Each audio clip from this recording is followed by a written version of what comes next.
sold my soul to the bottle. Still none of my friends have left me yet. I'm the same man I was since the age of 13, and I've lived my life with no regrets. If you're looking for some freedom, all it takes is 10 drinks minimum. If you're looking for rhyme or reason, all it takes is 10 drinks minimum. All it takes is 10 drink minimum. My name is Chris Burnett. I am the host of this train wreck of a podcast called 10 Drink Minimum, sponsored by the Topo Chico Hard Seltzer. And then I think, is Smiley here today? I am. That's not him. There we go. There I am. See, I need to move this thing so I can. I'm here today. Thank God. I apologize for all of my tardiness in the past. You son of a bitch. I know. How dare you? How dare you talk about my mom that way? Well, The audacity. the audacity. You think you know a person. Right? And then Yeah. he just fucking He's like, this guy's always late. No, he showed just up late again. fucks off all the time. No, I remember I remembered my extra alarm today. Oh, okay. How many alarms do you have? 4. Do you do like one for like 4 o'clock and then 4:10 and then 4:13 and No, I have an alarm that goes off at 2:30 on my watch, and I don't know how to change it. So that's just an always alarm. you're getting up at 2:30? It's just going off no matter what. I don't know how to turn it off. I don't know how I turned it on, but it's a pretty good time to wake up during the day. If I'm not awake by 2:30 in the afternoon, I probably should be. Yeah. Okay. Fair. But after working a long weekend, which is what Sundays are, I need an extra alarm to get me here. So I went to an Echo on that one. Okay. So we have with us in the studio, if you might know him, if you know him from Instagram and or the workout world, they call him Tony Davis from @TonyDavisCoaching. But if you're a fan of the pro wrestling, you would call him Turbo Tony. That's right. Back in the studio. Yeah. What is my third time here? Yeah, on the microphone. It is, yeah. Welcome back. Welcome back. Always happy to be back. I'll come here every week if you want me to. Nice. So you missed this, Smiley. He got a little time on the simulator today. Oh, did you? Yeah. That's so fun. How did that grab you today? It was real fun. Yeah? So you warned me about the first race. You warned me about the cold tires. Yeah. So I took it easy for the first lap. Could you tell? Like, No, because I just dialed it way back. Okay. And then hit the second lap and I started giving it more gas. And of course, right away, Yeah. I think 2 turns after that, I flew off track. could you tell though, like as you were racing though, that the tires got better? Yeah. Oh yeah. Yeah, and the So, car got lighter. The car got lighter, Yeah. and I took for granted how well and how planted the Porsche was. Because after that race, we switched over. We put me in a Formula car, and that was a whole different bag. Oh, it changes the So much more touchy. You're like, oh shit, and it feels more stiff. Yeah, it's like, oh, this is all the stuff I read about in racing books about why you shouldn't brake in turns. Yeah, you got to brake then turn. Yeah. Yep. Yeah. But it was a blast. It's interesting. It's like, yeah, I mean, everybody's here. I'm glad you guys came in here for racing talk. Yeah. Yes. I mean that's how I got here today. I was like, I'm so happy that I have a stick shift. Yeah. That's how I get most places. It's really interesting though. Like, when people are like, "Oh, I know how to drive a car," and then you get into that, and it's a whole fucking different game. You know? It's, yeah. But can you drive a car going 130 miles an hour, and then turn, and then try to go faster than other people? That's the hardest part of it all, right? Yeah. It's kind of a bummer because we just wrapped up the Formula One season, right? Yeah. That just ended last weekend. Smiley. How come you don't want to get into Formula One? What's wrong? I have my little Mitsubishi Eclipse, and it's fun as hell to drive, and it's still an automatic, and it's old enough that I. No, it's a manual. So you're right. What did Yeah. I said You automatic. said automatic. Jeez. Yeah. No. The opposite of that. It's a standard. But why don't you want to watch Formula One racing? Because I want to do that. Why Oh, would I want okay. to watch other people do that? Because it's crazy. You're too old, number one, to get into it. Fair. I would think. I don't think anybody starts Formula One when they're 40. No, I don't. No. But I think it would honestly be terrifying, to drive a Formula One car. Oh yeah. Oh yeah. I mean, now at this point, age-wise, they're trying to file exemptions to get, because they raised the minimum age to 18. Yeah. After Max Verstappen, he's Yeah. like champion rule changer for Formula One. Yeah, so he yeah, showed up yeah. before 18, crushed it, and so now they've moved Right. the age cap up to 18. And so Oh. now you got these teams that are trying to file exemptions to get people under 18 in Yeah. their cars Yep. anyway. I mean, I was much better at video games when I was a teenager than I am now. I mean, Well, your hand-eye coordination's a little sharper. Yeah. There's that. There's the hand-and-eye coordination because like they do that ball test where they they drop the ball and like they have to catch it. Or Yeah. they You have to see how bounce it. fast they catch. Yeah. But yeah, and also I got to think too. Like if you're that young, you don't have the fear like we do as Yeah. people. Like when you're like, well, if I go 220 miles an hour and I hit a wall, that's not going to feel very good for. You don't think about that as much Nah.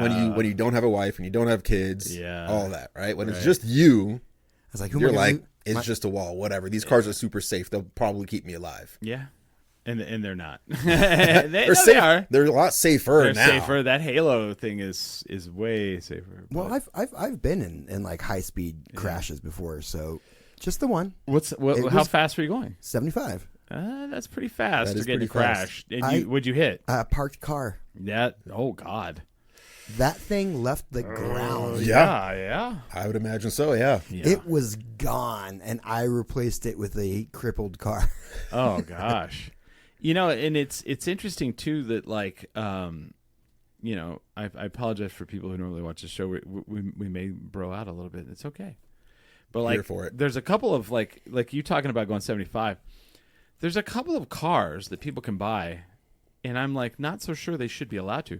Like the new Corvette Z06. Yeah. Is it Z06? Like, and someone's probably going to correct me on this. But the high end Corvette Yeah. out of the factory can do 220 miles an hour. Yeah. Like what human should do that? Yeah. No, I've never. I've told you my top speed, and that was still pretty terrifying. Yeah, that's terrifying. Yeah, it's our driver's license system is weird, right? Yeah. Because you can go take the test and pass the road test in like a Toyota Tercel from the mid 90s. Yep. And then just go straight to Chevy, and if you've got the money, you can buy a Z06 Corvette. And you shouldn't. And you should not.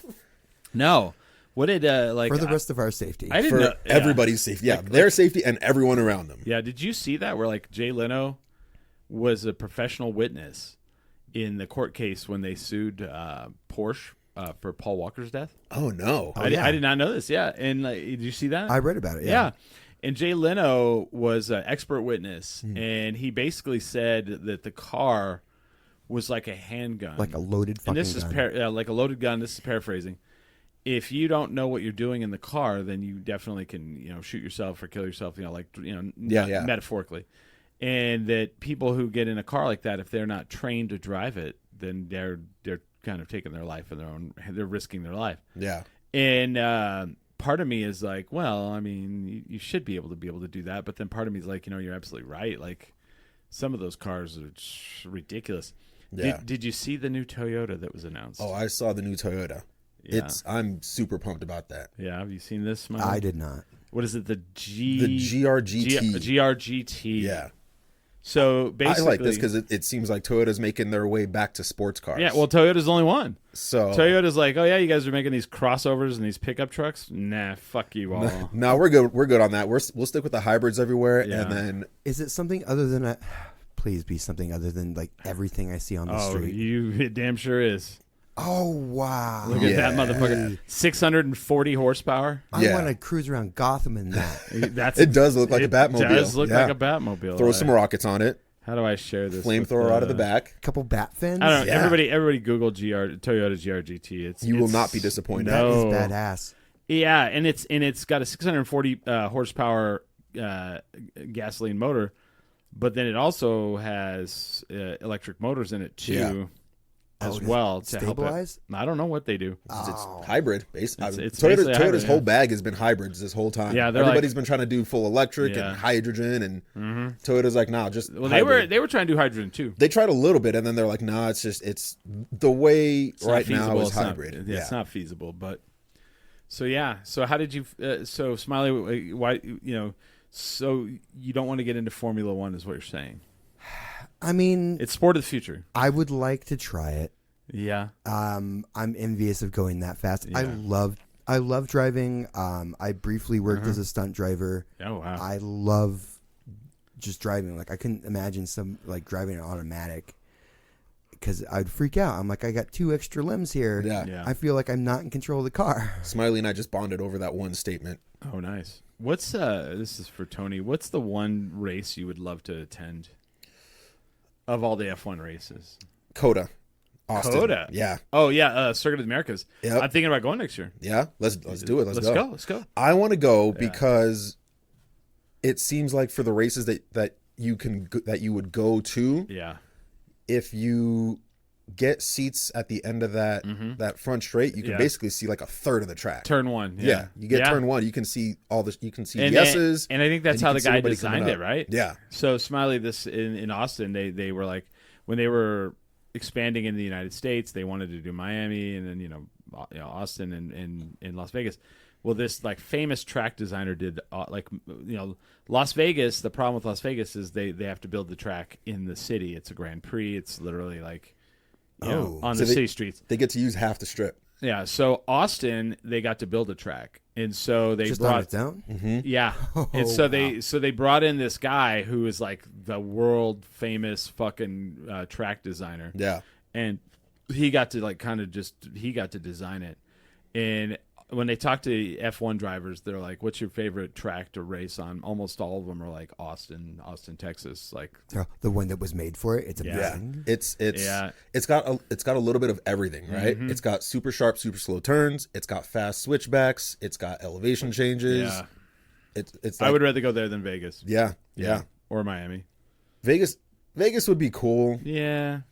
It's just Austin is for the ability to see things going on, because otherwise you just sit there and you just watch it on the giant screens. And I'm like, I just do that at the hotel. Yeah, and they also do the endurance there. They do the Lone Star Le Mans. They do a lot. I think like NASCAR just started racing there in the last few years. No shit, it's like a 6-hour race. Yeah, and you get for the weekend for the endurance, the World Endurance Championships, for like the whole weekend, it's like $90.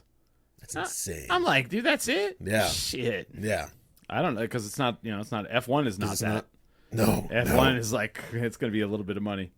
But F1 you're out a few thousand. I think like if you're going to Vegas, it's $5,000-$10,000. To get there, hotel, all that's like all in. Austin, I think is doable. I think it would be cool to do. I think the one that I would love to go to would be Monaco. I think that'd be fucking cool. But to be out there. Yeah, just for the experience. Yeah, and I mean, and they call that one the Crown Jewel. But even though they all hate racing there, yeah, everybody hates racing there. Oh, you motherfucker! Why do you do this to our town every year? No, the drivers hate it too. The drivers hate it. The people that live there, I think, love it. But I think the drivers hate it. Yeah, because it's the drivers hate it. The fans hate it. Basically, you qualify, and that's where you're probably going to end up in the end of the race because you can't pass. Yeah. Oh no, I'm okay. Yeah. I've seen it in person, and I've also seen it on Loop on the Third. You've been in Monaco? Oh no, I'm sorry.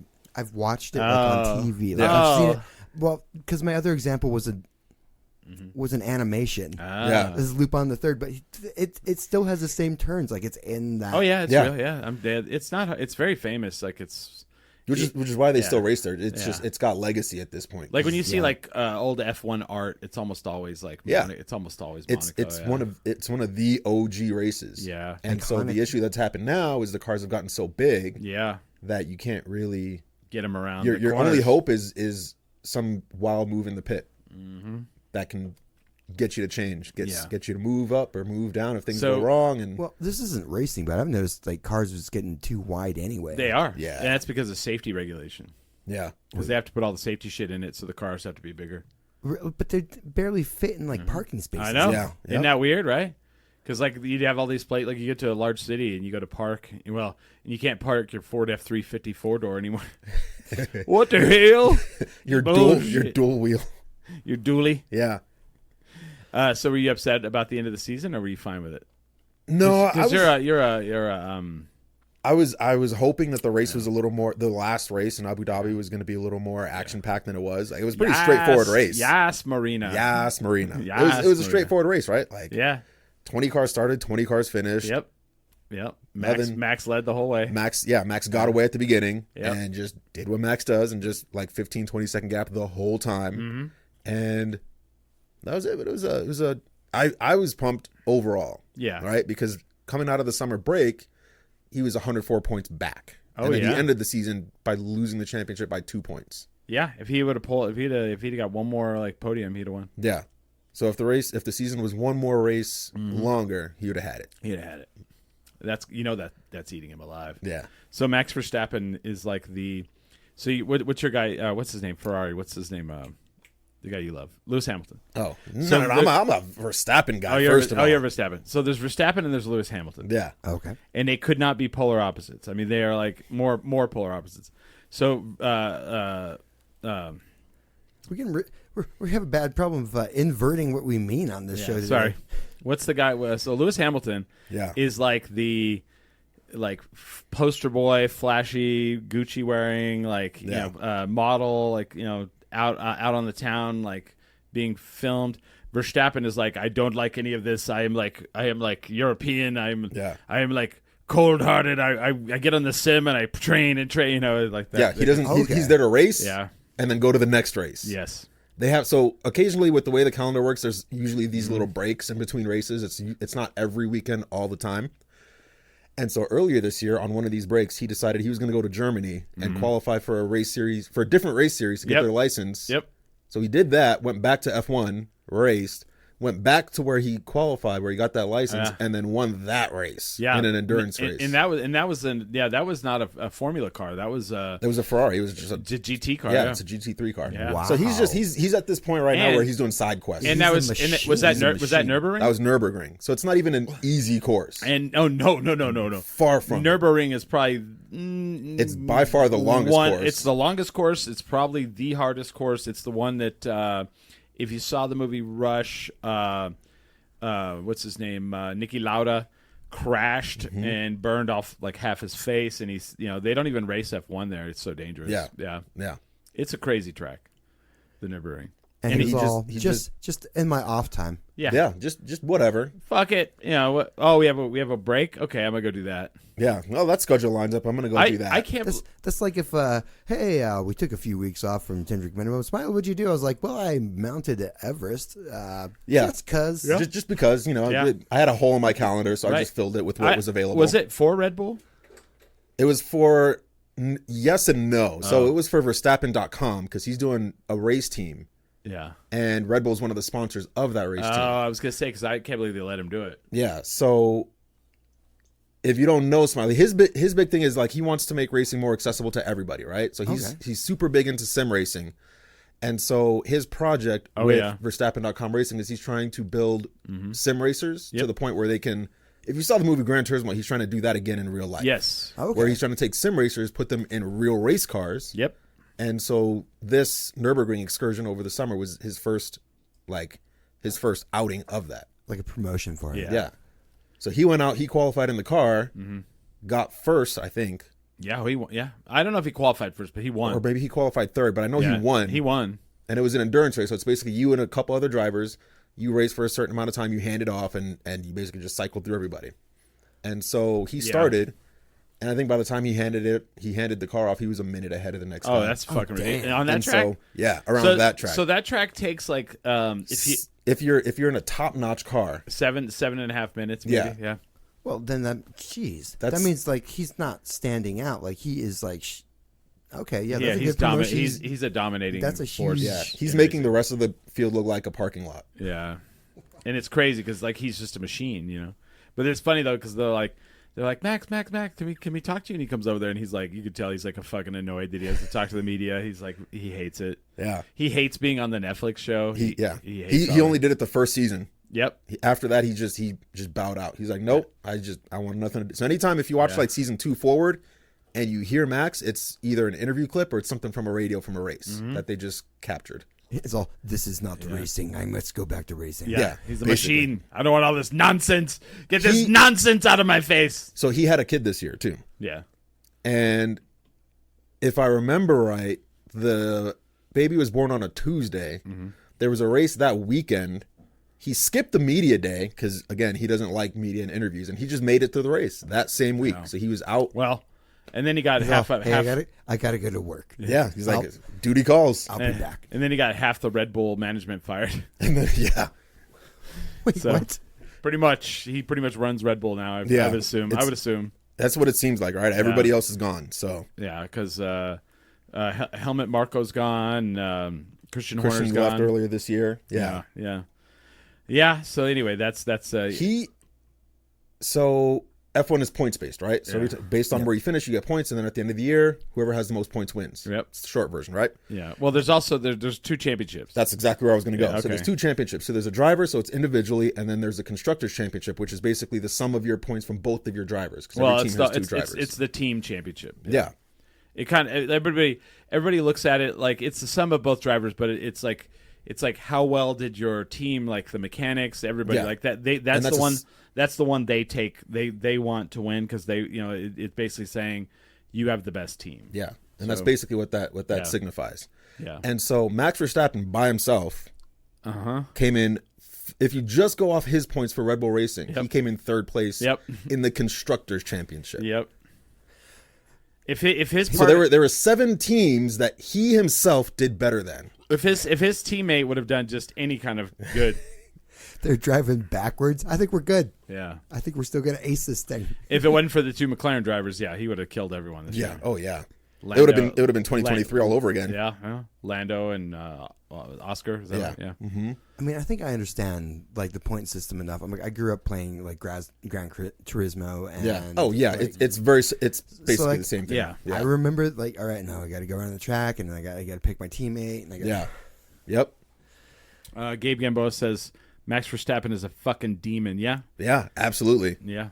He's crazy. He's crazy good, and he does he does the sim like all. That's what he does. That's his hobby. They were like worried about him because he was like the night before a race he was up till 2 a.m. sim racing. practicing. No, he was doing a 24-hour race, not F1 related or anything. He was just again, he had a hole in his schedule and he filled it. And then I think that was right before Monza. Yeah. And then he won Monza. Yeah. The next day. And So they stopped complaining about what they were worried about. Yeah. It's hard to be This mad is at him. this is the level of Max Verstappen. So a few races ago they were in Brazil, and I don't know what was going on with his car, but he qualified 17th out of 20, so all the way in the back of the field. At that point, Red Bull just decided we're just going to make some big changes to the car, and with the way that the rules are set up, that basically means he starts not just further back, but he starts at the end of the pit lane. Right. So he starts behind everybody. Behind everyone. He finished 3rd. Yep. And that is fucking unheard of. That's that is hard. difficult. Yeah. It's very difficult. I mean, I don't know. What is Gabe saying about Lance Stroll? Why does he hate Lance Stroll so much? Lance Stroll for lethal injection 2026. Why does he hate him? Whoa. Because his dad's a billionaire? Is that why? Maybe. Yeah. It's just so the thing with Lance Stroll, right? Every time I see him around, I get this feeling from watching him that he just doesn't want to be there. Oh, yeah. You know? I mean, he wants to be like skiing or doing something. And just, his dad owns the team, so. This reminds me of. What's that noise? It sounds like an airplane. Oh, okay. Maybe there's somebody passing by. But yeah, it just seems like he doesn't want to be there. Yeah. So. See, Smiley would rather be skiing. Would you rather be skiing, Smiley? I mean, it is enjoyable, but no. I'd rather be doing this. That's not the answer I thought he would say. I have ski gear. I have snowboard gear in Portland. I had no idea. I have no idea about this. You snowboard? In Portland. Only in Portland. Well, that's where all my stuff's at. Not anywhere in the Nowhere else. Nowhere in New Mexico. Portland or bust. I go with my brother. Yeah. And he has my gear there, so that's the only time we do it. He likes to shove me into snow drifts, and I'm not very good. Yeah. So it's mainly me trying not to scream as I slide sideways down. Trying not to scream. Well, there's usually a lot of Screaming? snow in my mouth. Yeah. Because ice under your I ass. don't know how to do it at all, and I've refused to take lessons. So it's me careening wildly everywhere.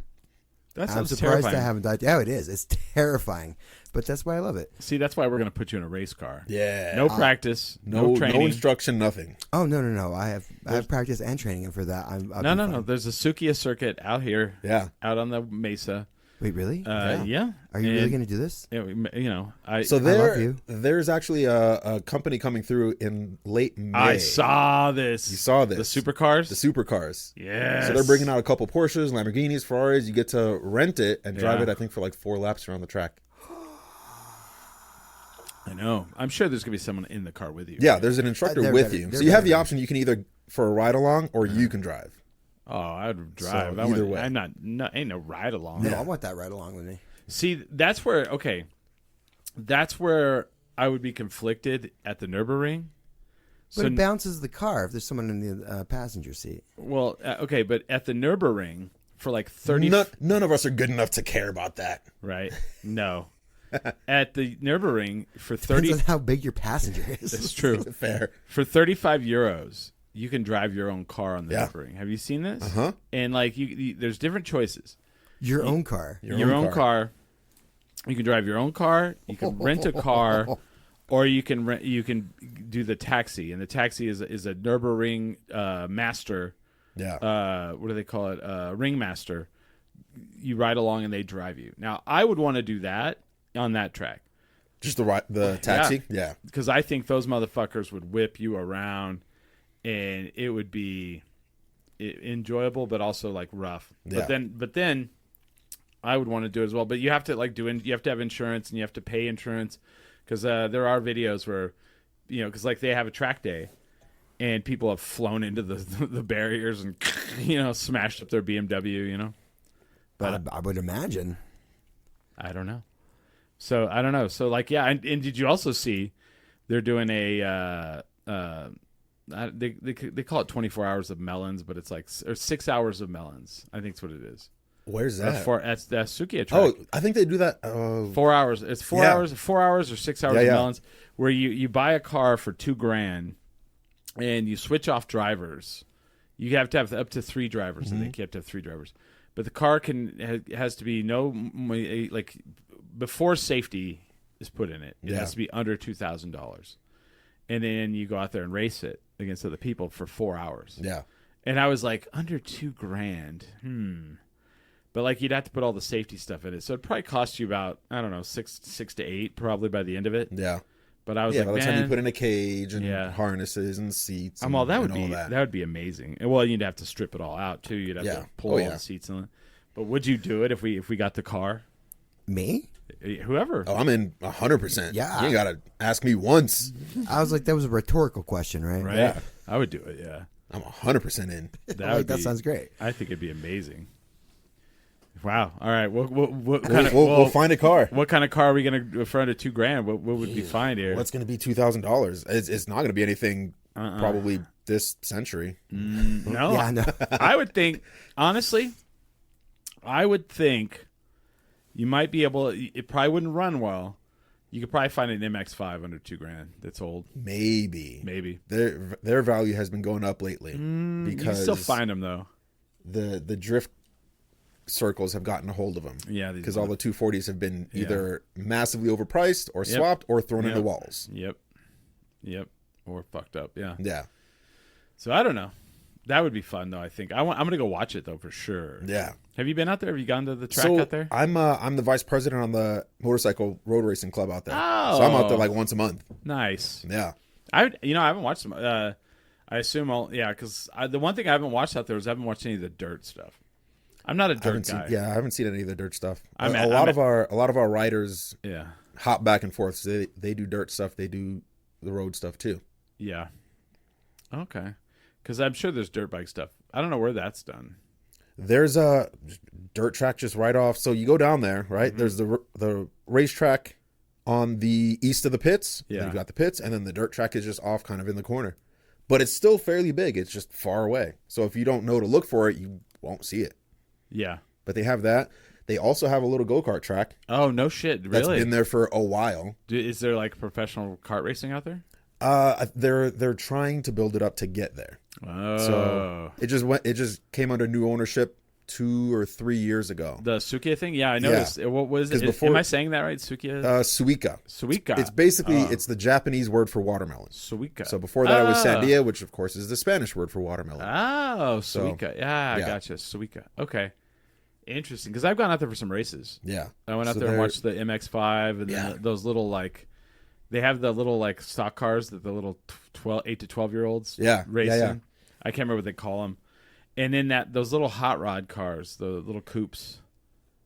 I can't think of those. They look like a little they literally look like a little ZZ Top car. Oh, I know the ones you're talking about. Yeah. Yeah. I can't remember the name of them. I don't like driving them though because I drive them on my simulator and I don't like them. Yeah. They have too much torque. Yeah. But they're trying to. We're basically in a spot right now. We're trying to get people to know there's a track because there's still people that live in Albuquerque that don't even know there's a track here. I talk about it as much as I can, but and so that's always the point I get to when anybody there talks about like how to get people in the track. Mm-hmm. You know, my first answer is we need to get people to know that there's a track here. Get people. Like, here's the thing: get people. He talks about this all the time, but it just sounds like nonsense until he's talking to someone else. Yeah, I need to get somebody from there on the show besides you that like runs it or whatever. Yeah, is Chris talking about a TV show or it's in town? Okay. No, it's a nice track too. I'll make some connections. I can make it happen. So yeah, because there's like an oval, and then they can turn the oval into a road track. Yeah, it's pretty cool. The thing that sucks about the road track is you can't see it. Yeah. Really, the way the track is set up, so the oval is basically sitting there a little bit higher than the road course that goes around the track, so you really can't see anything that's on the far end of the track. So like once they leave the oval area to go on the rest of the road track, if you're in the stands, you can't see it. They're just gone. Yeah. So that's a huge obstacle and they don't to getting have people to stay interested. And they don't have a jumbotron. They don't have a jumbotron or anything like that. Where's your jumbotron? Yeah, no big screens, nothing. Yeah. So you hear them if you're in the stands, and then they just come back around and they're and maybe somebody's moved around or whatever. But all of a sudden someone's crossing your fingers. Yeah. But it's fun. Then I went out there one day for they had a track day. Yeah. And I went and watched people race their own cars around the track. That was kind of cool. Yeah. It was interesting to see. And then I watched the drift thing out there. It was kind of cool. The drifting's big there. Yeah. That's not everybody's good at it yet. Not everybody's good at it yet. But they do. So at the end of their season, they do an event called No Coast, and it's Labor Day weekend. Mm-hmm. And just looking at the car count, that's the weekend that just makes money for the track for the rest of the year. Oh, really? Because it's like the entire pit is full. Yeah. There's the pit on the other side by the dirt track that's also full of cars, and it's like hundreds of cars here for drifting. And they show up Friday. They drift Friday, they drift Saturday, they drift Sunday if they're not super hungover from Saturday because they do like concerts and everything Saturday night after the track goes cold. It's a whole party. No shit. Yeah. Fast and the Furious motherfuckers. Yeah. It's a whole like race horse type of thing. Tokyo Drift up in here. Yeah. So shifting gears to Wrasslin. You got Wrasslin on the 27th, man. Yeah. I got wrestling on the 27th. You and what's his name? God dang it. Me and Tommy. We're teaming Turbo back up. We're back Test together. Turbo Test, we're going against Charlie 50 and Chris Watson. You know that Charlie 50 is a real dirty son of a bitch, right? That's what I hear. He's a real that a lot. Real sack of shit, that guy. You know? I hear that a lot. Yeah. Yeah. So no one likes him. Yeah. So we'll be back at the El Rey. Mm-hmm. So if you don't have your tickets, get your tickets now. DCCWtickets.com. Why would they keep paying that Charlie 50 to come here? I don't get that. We try not to. He just shows up. I don't. He gets a hold of our schedule, and he just shows up. Yeah. So he smells funny. Yeah. He's ugly. And he usually shows up. He makes a huge racket, and the only way to get him to shut up is to just say, "Fine, okay, you know what? Here's a match." Well, you can hit him in the mouth. Yeah, but you still have to get him here to be able to do that first. Yeah. I don't think his parents like him. I really don't. I don't think they do. He's not well liked in the Albuquerque community. Maybe he's liked in Lubbock. I don't know. Maybe. I don't think so. Well, you tell me which one he is, and I will boo him. Okay. Well, if you go to the El Rey, my boos. Forever. I don't think you have to worry about that because like he comes out right away and starts trashing Albuquerque. Yeah. Well, I don't know. Sometimes I get confused. He's very pro Texas. So I'll give you a clue. When he comes out and he goes, "Green chili sucks shit," you're all, "Yay!" Okay, no, I'm pretty sure I'd noticed that one. Your fucking lowriders are garbage. You go, "Yay!" No, you gotta get angry. All right, boo at him at that point. Yeah, exactly. I If just you need wanna- my cues, man. Yeah, he's a terrible human. Yeah, what happened to my camera? It's you have 2 cameras. That's camera 2. Oh, camera 2 is a little See? askew. See, there you go. Oh, wow. You have 2. See, camera 1, camera 2, camera 1, camera 2. See, little Wayne's The World. Wayne's action. World action. Yeah. Holy crap. I got 2 cameras on So me. you and Tommy, since you've lost the titles, have you been depressed? Do you like find yourself just eating ice cream randomly? No, we don't play that game. We don't do the depressed thing. We, All right. when we lose, all we do is we figure out how to do better next time so we can just come back and win. Okay. I I thought maybe you've been moping around. No, there's no point in wasting energy moping. Sad. Time that you waste moping is time that you could be spending getting better, That's true. so that you can come back and just take the championships back. I just assumed you were just moping around this whole time. No, I wasn't No, moping. I was okay. eating ice cream, but I wasn't moping while I was doing it. Yeah. I was happy because it's ice cream. Do you eat ice cream? Yeah. Oh yeah. You don't look like you eat ice No, cream. I eat ice cream all the time. Yeah. Yeah. What's what's your plan during Thanksgiving and like Christmas? Do you just eat all the garbage, or are you moderation? I mean, it's the same plan I do every other day. I just track everything. Yeah. So I was in San Antonio for Thanksgiving, with my girlfriend and her family. Okay. And I just tracked everything there. It's gonna be the same thing I do Christmas. Mhm. And yeah, the one thing I didn't do at Thanksgiving, and I probably won't do at Christmas, is usually for most of this year I've had a food scale that I just take with me everywhere, and I just Really? weigh everything and just track it that way to be as accurate as possible. But I'm not super married to it. Like if I end up without the scale, I'm not panicking and I'm not freaking out, and I don't just starve myself until I get back to the scale, because that's insane. Oh, and yeah. Because that- you're ridiculous. you're a weight training coach. Yeah. Like you have a whole weight training plan. Yeah, so I do strength training, I do Strength nutrition training. coaching, and so Yeah. like my whole thing there is so I'm a super nerd. But you got enough experience. You can eyeball it enough. I have enough If experience. you don't have the Yeah, scale. exactly, and that comes with time. That comes with practice doing it. And then the other side of it is, being a super nerd, I spend time reading studies. I read studies that people just have no interest in reading, and that's fine because a lot of them are super boring because it's just Medical of- studies are not fun to read through, but sometimes basically. informative. But in reading all of them, I just see patterns, and I just identify the patterns, and I'm like, all right, what is the basic thing that makes everything work? And that's the only thing I focus on. Yeah. All right. And we talked about this a little bit last time I was here, right? We just talked about calories. Yep. And, when I go and I read studies about, hormones and about metabolism and about like thyroid and obesity and diabetes and all this other stuff and things that make it worse and things that make it better.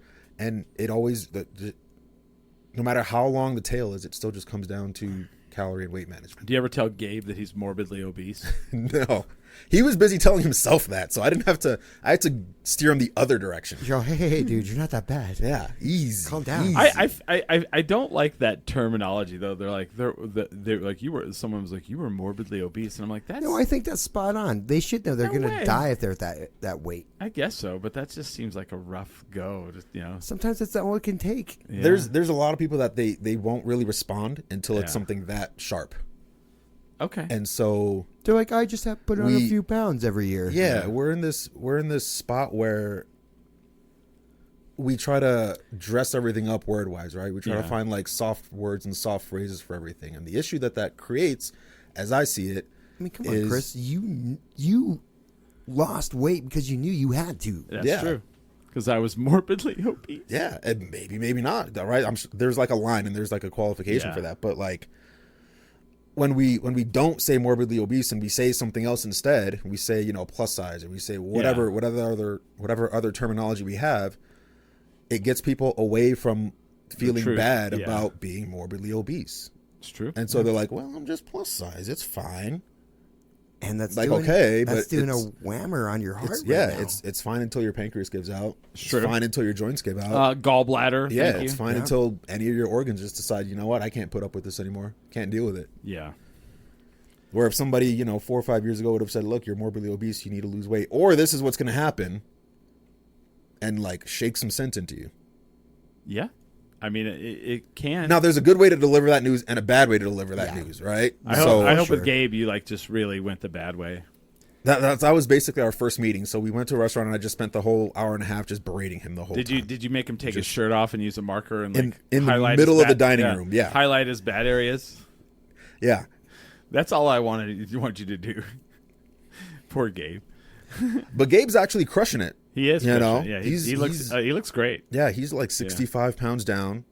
And Wow, yeah. Yeah, so he's killing it. He's getting Oh, stronger yeah. in the gym. Yeah. So all your tough love worked. Yeah. It's not even You're all with a It's- marker. You're all it's this getting- area right here. it's getting tougher, but it really hasn't been that tough up until maybe like the past couple months. No. Well, yeah, because you plateau. It's just been like 'Cause that's the problem. Is like you get to a certain point. You have such a steady, like, dopamine progression where you're like dopamine is like you're like, yeah, I lost 5 more pounds. Yeah. And then you hit that wall and then that plateau, and then it's like tough. Then that's when the work comes in, right? Yeah, That's and this is why I focus on other things besides the scale. Like the scale is super important, right? Yeah. Of course, but it's one piece of the puzzle. It's not the whole puzzle. Like right now, I'm trying to lose a few pounds, and so the scale is one thing that I'm paying attention to. But there Yeah. are other things I'm paying attention to make sure that the weight I'm losing is fat and not muscle. Right. And so So you got to do the protein. there's the protein, there's the strength training, and as long as I can see that I'm still getting stronger in the lifts that I'm doing, that I know that it's more fat, less muscle. How do you feel about this like protein fad going on? This like ridiculous, like everything's like protein chips. So this is real funny because we didn't talk about this beforehand, but Yeah. I have so many opinions about this. Yeah. I think it's massively overblown. Oh, fucking It's A. insanely overblown. Like, and I say this as somebody that fell prey to it. Like I was very much in the camp of, and Gabe will tell you because Gabe's seen me evolve through this. Yeah. Where if we were to work together, I would just say, like you need to eat like 1.5 times your body weight in grams. So like if you were 200 pounds, you'd need to be aiming for like 250 or 300 grams of protein, which is ridiculous. Yeah. Right. That's a lot. Yeah. It's a lot, and I don't recommend anywhere near that anymore. So I'm not hunting down bison anymore. All right. Yeah. So, I'm like- not eating 250 grams of protein potato chips. I'm at like 160 right now, 160 grams of protein a day. So like way less. But not only is the whole protein bubble overhyped, I'm so tired of just all these high protein foods. Oh yeah. Most of them are so bad. Oh, they're terrible for you. They're awful. It's not that they're terrible for you. It's just that they taste terrible. There's that, but I mean, They're just they're like- literally like Doritos. They're like Doritos, but they're like protein Doritos, like at the convenience Yeah. store. I've seen those. Yeah. And so much of it is just clever marketing. Yes. Right. So I was at a grocery store and I saw cream cheese and it said high protein. It said 2x protein for the cream cheese. Right.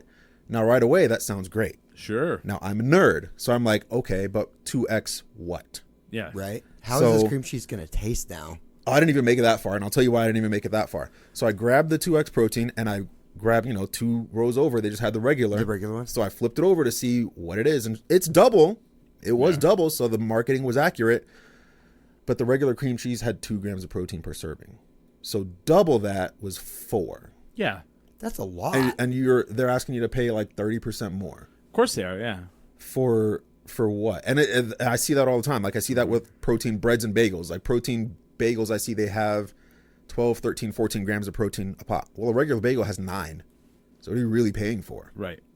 Yeah, I mean, and this is me personally. I would rather just put twice as much cream cheese on that bagel. Yeah, I would rather just have a bagel that is just going to taste better. Yeah, just delicious. I'll put twice as much cream cheese. Yeah, Why because not? none of it tastes good. None of it tastes good. There's maybe 2 brands that I've come across in like the protein food space with like protein bars and chips and muffins and all Oh, this stuff. it's out of hand. The rest have been they taste like Dirt. colored chalky dirt. And Yeah. They and if all they taste so bad. and if they taste all right, that's because they've now turned it into a candy bar, and you're like, well, I Yeah, can't use this pretty one. much. Most protein bars are basically just high protein candy bars. And you're all like, they are, too yeah. much sugar. I can't have this. Yeah. I already drink. I don't 100%. need more sugar. 100%. Even look at some of the protein bars I do like the Quest lineup is usually pretty good. They usually taste really good on average.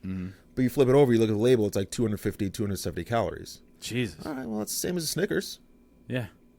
And as good as the Quest bar is going to taste, a Snickers is going to taste way better. Yep. But it didn't have all that protein. It's got like 12. Snickers does? Yeah. Shit, Dude. I didn't know that. Haven't you not seen their I'm a advertisements? nerd, bro. I look at these labels and I'm like, all right, well. Snickers so breaks really, your hunger. So then really what you have to gauge is what's the gap, right? Right. What's the gap between like the 12 in a Snickers versus the 20 in an average protein bar? Right. Is that worth it costing more, it tasting worse? Because like, It's not going to be as good as Snickers bar. yeah, even the best tasting protein bars are not going to hold a candle to like a Snickers bar or a Butterfinger or like anything like that. So people will say that they're gonna have a Quest bar to like scratch that sweet tooth, but like the back of their head, they still want that Snickers. What? So just have the Snickers. What's your go-to like cheat thing like that? I don't do cheats Not at all. because I track everything. I don't have to cheat. Yeah, Yeah. cheat. It's but Cheating, I mean, cheating implies you have to fall off diet. I'm but never off diet. what's your go-to thing that's quote unquote not good for you? So I will go with the most common thing that I order that people will probably flip their lid over. Right? Yeah. I'm a huge fan of the double quarter pounder with cheese, Okay. and medium order fries. All right. And by huge fan, I mean like I eat that like 2-3 times a week. No shit. Where Yeah. from? McDonald's. McDonald's. Dang. Nasty. Well, I don't But know. I track it like, Yep. and like I may go to the extreme because like I weigh the fries, right? Because Okay. like I don't weigh the burger because the burger makes sense that like you wouldn't have to weigh it. It's a quarter pounder. It says in the name. It's a quarter pounder. The bread's all pre-made, right? Yeah. All that stuff is pretty standard. So you don't have to weigh that. You just track 1 quarter pounder. Yeah. Done. The fries I weigh because you don't know how much they're putting in the Sometimes sleeve. they get happy. Sometimes they get happy. And they're Sometimes all, woo, yeah. twice as Sometimes much not so fries. much. So I track for that appropriately. And so, some people might say it's excessive, but like yeah. No, I mean, I haven't had to do like food tracking on that like scale since that. and you don't have to. Nobody really has to. I just like doing it because I'm a super nerd. But you don't have to. Well, no. I mean, when I was a model, I kind of had to. Yeah. Yeah. But that's when I got into it. Yeah. That's when I was like, this is like a normal thing. Every You didn't day, just like, track it with the cocaine you were taking? No, that was caffeine. Oh. Caffeine. Cocaine? Caffeine. Sorry. Yeah, caffeine. Oh, I thought it was. But yeah, like I go and I track it all. So like because I track it all, I can have it all. Yeah. It's like you can have whatever you want. You just can't have maybe as much as you Right. want, right? Well, that's like the portion control thing. That's exactly like what you it can is. eat whatever you can eat a lot of things as long as you just eat a portion. What a portion is, Yeah. And people are like, oh well, a portion is like you go and they bring out that whole plate. It's not. That's what the restaurant wants you to think, but that's those are all individual portions on a plate. Yeah. Yeah. This is a portion Yeah. of vegetables. This is a portion of starch. This is Yeah. a portion of meat. Yeah. And then at the end, you're like, I have 2 ounces of ice cream as a dessert. Yeah. I like to go out and eat with certain people because we'll order like one meal, Yeah. separate and then separate it into 2, and then share. Yeah. Because they're always they're too big. They're huge. Yeah, especially like you go to a Mexican food place here. Holy shit! Yeah. You go to Sadie's, that's like 4 meals in one plate. In one. Yeah. Yeah, Oh, you forgot your bucket of beans. yeah, you got your big your Here's some more sopapillas. your jug of beans. You're like, holy shit! Yeah, every time like I'll go to Denver for wrestling, right? I'll go to Rocky Mountain Pro, and then after the show we almost always go to either Buffalo Wild Wings or IHOP. You're in another city. Why would you go to these places? Because we get out at like 11 that's or true. 12. All right, There's not much else open. it's true. It's either those 2 or the occasional third, which is In-N-Out. Those are usually the 3 places we cycle between. And not a trip goes by that somebody's like, "Oh, is this a cheat day for you?" No, like No, there is no cheat day. I don't do cheat. Like I walk into In-N-Out, I've got my scale in hand, weigh the fries. What do you do when you say weigh the fries? You're like, I can eat this many. No, I just eat the fries that are there, and I just make the rest of the day work around that. Okay, that's fair. So like, See, I do that. So I do that on like a looser like level. yeah, So, there's ways to do that on a Yeah, looser level. I don't have the without scale. Needing, I don't without have the needing a scale. But Nobody like- needs to but take like, a food scale with them. I just want to. I eat fruit for like breakfast. Yeah. Now, if I go to work and everybody's like, "Hey, let's walk over to the cafe and get a breakfast burrito," Yeah. well, then the fruit moves to lunch. Yeah. And then, and if I eat like poorly for like, this meal, then I try the other 2 meals to eat like as well as possible. Yeah. Like salad, switch, and that works. Yeah. So I It's not hard. It's not. It's really not. And I go by weekly average calories. Yeah. And so I have no idea. I don't go by any of that. what that lets me do, and what it lets some of my clients do is you can basically have like the one day that's high calorie, right? Because it's a for sure. Saturday or it was Thanksgiving Yeah. or it was a graduation or whatever, and then you just balance that out over the rest of the week. So like, Yeah, it if doesn't matter. you- I had 3 steaks this day. yeah. Good God, I'll I hope work it not. off. And so if you have You a have 3 Saturday, steaks in a day? I like my hey, meat. it depends on the steak. It depends Wow. on where. Like, if they're from Texas Roadhouse, I could see that happening. 'Cause Sure, I would alright. definitely do 3 steaks from there. I had a tenderloin. See, 3 in a day? Well, you cut them Oh, into fillets. okay. They're not that big. They're these little discs of perfect meat. All right. very like lean, but no, I had that for my entire meal for one day, and I was like, wow, I need to. The rest of the week I got to make more sense with my meal planning. Yeah. But also if you just eat more satisfying foods like steak and stuff like that, your body just naturally balances itself out. And you it's just have full, to know how to listen to it. Yeah. And most people don't know how to listen to their bodies. They think they do. Right. But if they knew how to listen to their body, would they be 100 pounds overweight? If you eat a bunch of empty calories, then you're going to be hungry. Yeah. That's how it is. Yeah. Like you can do the Snickers, you can do the Skittles, track them, but the caveat is because it's just sugar and coloring, you're going to be hungry again really soon. So that's a quick energy boost. Be ready to handle that. Yeah. That's like, and a lot of people aren't ready to handle that either. They get a little bit of hunger and they got to have a whole meal. Yeah, I don't do that. Yeah, you just eat that's why I keep fruit around all the time. Fruit's like if I get a little hungry, then I eat some fruit. Yeah. Can't go wrong. Eat an apple. Nobody ever got fat off watermelon. There you go. Watermelon's the theme of today's show. Yeah. Right? Yeah. So you're going to break Charlie 50 in half is what you're saying. Break Charlie 50 in half. I'm going to break him a new asshole. And I bet Tommy's got Chris Watson's number. Oh, yeah? Yeah. Oh, yeah. Okay. Yeah? You're So going to jack him up? We got a plan. We were at the gym yesterday. We were already putting a plan together. So nice. We're not even worried. So here's what you could do. Like, get a table, hide it under the ring, because that's the thing. What? Chris, come on. And, if some point in the match you could set the table up and pile drive Charlie 50 through the table, that would work. So the thing is, that's usually Charlie's thing. Oh, well, so that's really, where you're going to catch him off guard. So we're going to go get the table first before they have a chance to get it. And then we're going to put him through the table. Mm-hmm. I love it. Yeah.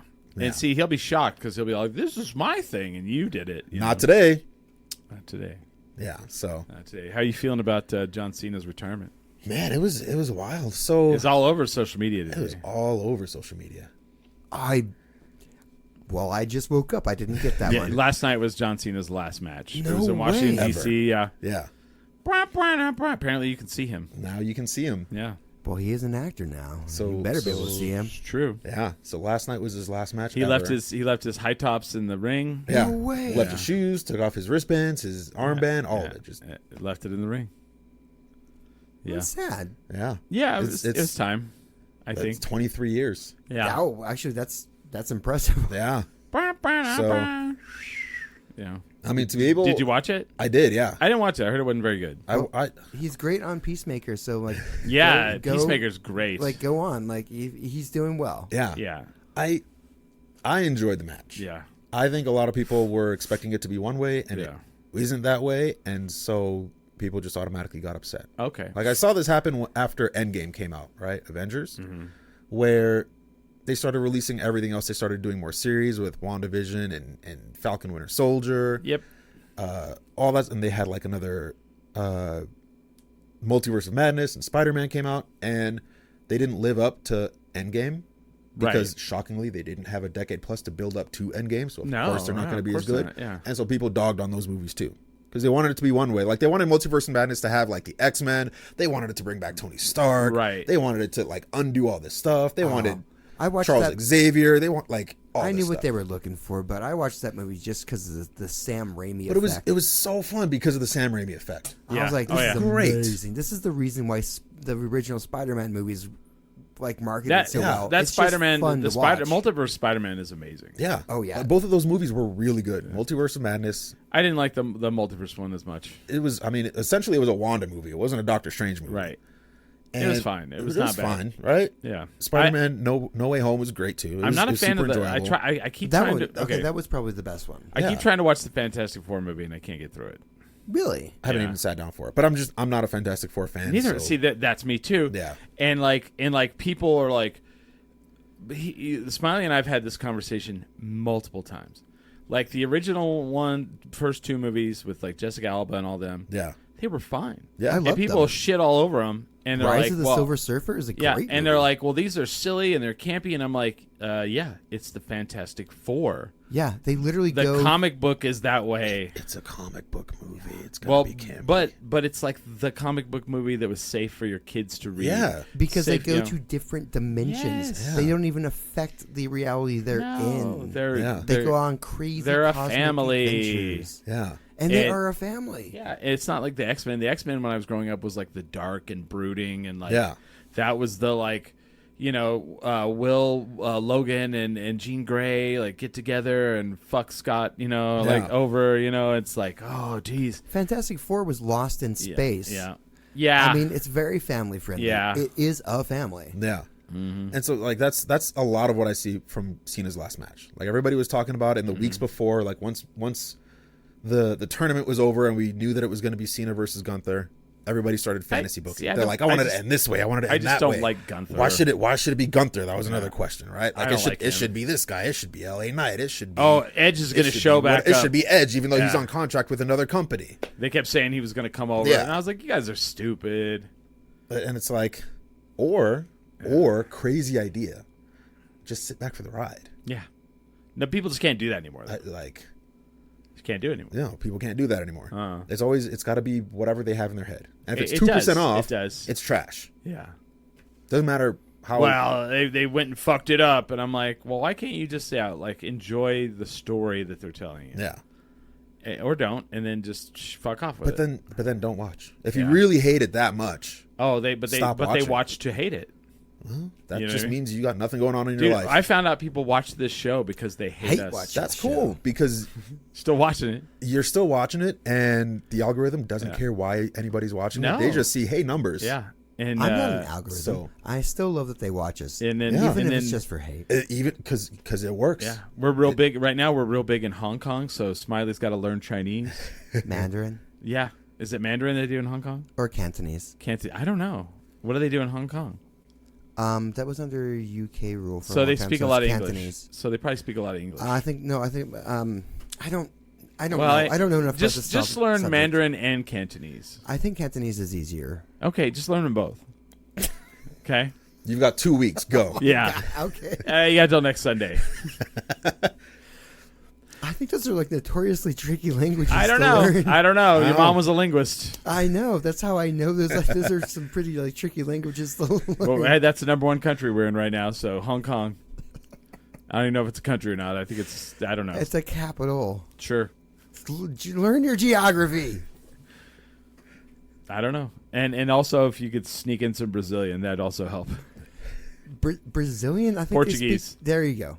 They speak Portuguese. Spanish and Portuguese. Yeah. All right. Yeah, you need to watch Bob Burnquist videos and Sandro Diaz and I'll watch Bob Burnquist all day long. Ayrton Senna And Fast Five. in Fast That was in Five. Brazil. That's right. Damn straight. So yeah, Hong Kong and Brazil. Yeah. Oh, can I just? And Swahili if you can also do that. That is a big docket. You see what happened is you gave him an inch by not even really accepting the Cantonese at the beginning, Yeah. and now I was you've got a only list of 4 languages. Yeah, you that gotta have learn. to Just learn. correcting him. I'm And now like, you have 4 days, by the way, so 1 Yeah, day per you're language. really burning time here. I'm really sorry. Where's? Do you need Rosetta Stone for Christmas? Maybe. Could be. I don't- I'll see how fast Yeah. I can pick those up. All right. Well, we're gonna take a break here in a little bit. So, do you have anything else besides Duke City Championship Wrestling coming up? So this Saturday, I'm going to be in El Paso wrestling at a Lucha Libre show. What? So I'll be there. What That's company? Gonna be fun. Oh man, I don't remember the name of the company right now. Wow, great Let me job. look it up. And let's see if I got a bunch of flyers for it. Oh, So I got El the important Paso. stuff. And that's Yeah. this weekend? That's this weekend. Where's it at in El Paso? The El Paso Boys and Girls Club. You going to do little Chico's Tacos? It's a little. Oh wait, what? Tell me about Chico's Tacos. You never had wait. Chico's Tacos? No. That's the place we went with the rolled tacos. Yeah. Okay. So Smiley didn't like it as much as I do. So Chico's Tacos is like the staple down there. It's like a known, like that's like their like Golden Pride or whatever you want to call it. Got it. So they're rolled tacos. They're like taquitos, and you get them in a little boat, and it comes with like an enchilada, like soup, It's almost. Yeah. I think it's delicious for like fast food. So I'm sold. You had me at fast recommend, food. I recommend. So, Chico's Tacos. Cinta de Oro Promotions. The second time I went, I got extra cheese, Yeah. and that's what really that's what Yeah, sealed it for me. you have to get. Yeah, that's true. Chico's Tacos. Chico's Tacos. I'll make it happen. Yeah. So do that. Yeah. So that's this Saturday. Mm-hmm. That's this Saturday. Saturday after that's Duke City. Saturday after that's Rocky Mountain Pro back in Denver. Saturday after that's not Duke City, is it? Yeah, it is. 27th, yeah. You're right. 2 days after Christmas. That's right. I'll be there. Duke City Championship Wrestling, December 27th at the El Rey Theater. You got it. Yeah. It's going to be dope. So I got that. Schedule's already starting to fill back up. Me So, too. Yeah, I got those three. Me too. Then I think I'll be in Wisconsin coming at the end of January. Really? So What's that's the going on first there? time. It's the first time I'll be wrestling in that state. Really? So I'm wrestling there February 1st. Who are you wrestling for there? Oh, I don't know who I'm wrestling yet. Do you drive? Or I they will fly not be you? driving that one. They fly you. I will be flying. Do you pay for your own? Yeah. That sucks. So just try to find good deals. Yeah. So they're slim pickings on the good deals flying out of Albuquerque because Yeah. it's such a small airport. But I mean, they're not. I mean, did they book you and say, "Hey, can you get here"? Yeah, it's basically what's happening this time because it's my first time out there, so like they That don't know who sucks. I am. That so like, I sucks. have to go. It's like if you're in a band and you're going to a new place, you kind of have to show them that you're worth Yeah. investing into. Yeah. It's the exact same thing. No, I understand. So yeah, But there's not enough tape on you. well, it depends on what. It's one thing to just have the highlight reel and the tape, and usually Yeah. the highlight reel is just this is what a person can do well, but how well can you do that all together? You have Right. the whole matches that are on YouTube. Yeah, I do, but but also nobody wants to watch as a promoter. Nobody wants to watch a whole match because what are you going to do? Watch like whole matches for everybody that Yeah. wants to show up? You don't have that. You Yeah. don't have that kind of time. Yeah, I mean, well, how did they find out about you? just through connections, network connections. So Okay. Say our show. Networking. yeah, networking. Well, from our show, right? Networking. Yeah, and so basically it's like, all right, I'm going to go out there. So I have to put the investment in first, right? Of like, I'll get myself there. I'll wrestle for you. If you like me, we could talk about bringing me back. Okay. Yeah. Yeah. There's a couple I wish we'd bring back. Yeah. I liked what's his name out of St. Louis, Tyler. Oh yeah, Tyler's great. He was great. Yeah. He was fun to work with. But yeah, so get your tickets. Duke City Championship Wrestling. Where's DCC? Whoa, here we go. Gino told you so. When's DCCW giving Tony a run with the strap? Not soon enough. That's all I'm Yeah. gonna say, Gino. Not soon enough. You almost won it. I almost won it. I had 2 opportunities to win it so far because I wrestled once in that fantastic ladder match with Hobo Hank at the end of the championship tournament, and then again I wrestled Thunder. Yeah. That next year again for the championship, and that one was cut off match interference. Okay. So it just cost me the match. So I have yet to have a clean, straight up match for this championship. I have a question for Gino. When is he gonna be on like NXT again or some? Because he always pops up. He was back in the DWO days. He was my favorite villain. Yeah. In the DWO, he was just so good. Oh, now he's Yeah. even better. Yeah, I'm sure. Yeah, I haven't seen him wrestle in a long time. But like when the DWO days, I thought he was you just wanted to see him get beat up. Yeah. And that's a great villain. That. And then he would do that thing where he would slide under the ropes, and they would go to chase him, and they'd slide, and he'd pull the apron out and catch him in it, and just beat him with it. Stick him up in it. Yeah. Well, the cool thing is wrestling's on a upward swing in New Mexico right now. Oh yeah. So we got Duke City, right? Mm-hmm. We got Phase 1 Pro Wrestling, which is happening usually once every 2 months now. They just wrapped up their season for this year, so we're looking at stuff for next year for that, and. Once or twice a year, also Off the Ropes has wrestling shows too, right, for all of our students because that's where I train. Oh, okay. And so we have student shows there as well. So there's no shortage of wrestling, and that was before AEW started showing up. WWE, TNA is going to be here next month, and that's right. They're going to be at Tingley. Yeah, they're going to be at Tingley 2 days in a row. We don't have to drive out to East Phoenix to go watch wrestling. Yeah. So wrestling's. Are you going to go to the TNA? I would like to go to the TNA. Yes. I mean, I was at AEW, I was at WWE, so now I gotta go to TNA too, just to complete the set. We got to get Smiley out to some of this stuff here. Get him in the ring. I love hurting myself. That sounds facetious, but no, I did stunt work for a while. I'm comfortable. Take a pile driver through a table. If you train me correctly, yes. We've got the place for it. Gino says Tony is the best wrestler in New Mexico. He works his ass off. No one looks like him anywhere in the state. His reign is long overdue. Yeah, I don't disagree, man. And a lot of that, especially with how much I've improved just as a wrestler in general comes from Gino, because I've been training with him since we're almost in 2026. I'll have been there 2 years. Okay. And so over those 2 years, I've felt myself become a better wrestler. I've gotten more confident in the ring, just more confident in general. And so a lot of that comes from just Gino and the off the ropes atmosphere. Oh, very cool. So, which is great. So if you go to like a phase 1 show, you'll see a lot of the new up and coming talent in New Mexico. Just like if you go to a Duke City show, you'll see a lot of up and coming talent there as well. Right. So now there's like all these mini hotbeds throughout the city, and where that's you can see great. new talent, which is great. The only thing that's going to do is make everything better. Yeah.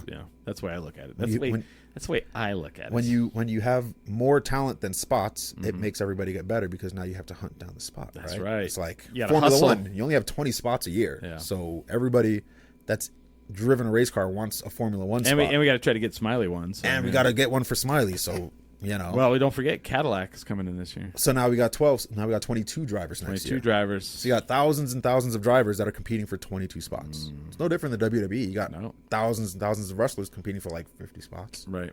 If that. So, yeah. So it makes everybody better, because it's the only way you're going to get a spot. Yeah. Well, we're going to take a break. We're going to be back here in a little bit with Tony Davis, Turbo Tony.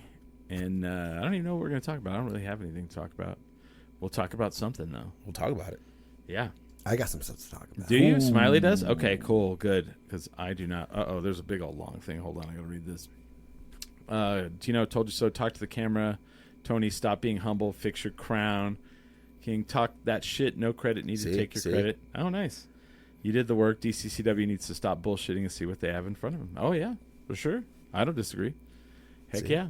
We're going to take a break with that. We are 10 drink minimum. Oop, wrong thing. Oh my gosh, it's the Marble Hour. We get to drink marble beer. Oh, fantastic. Except for Tony, he doesn't get none.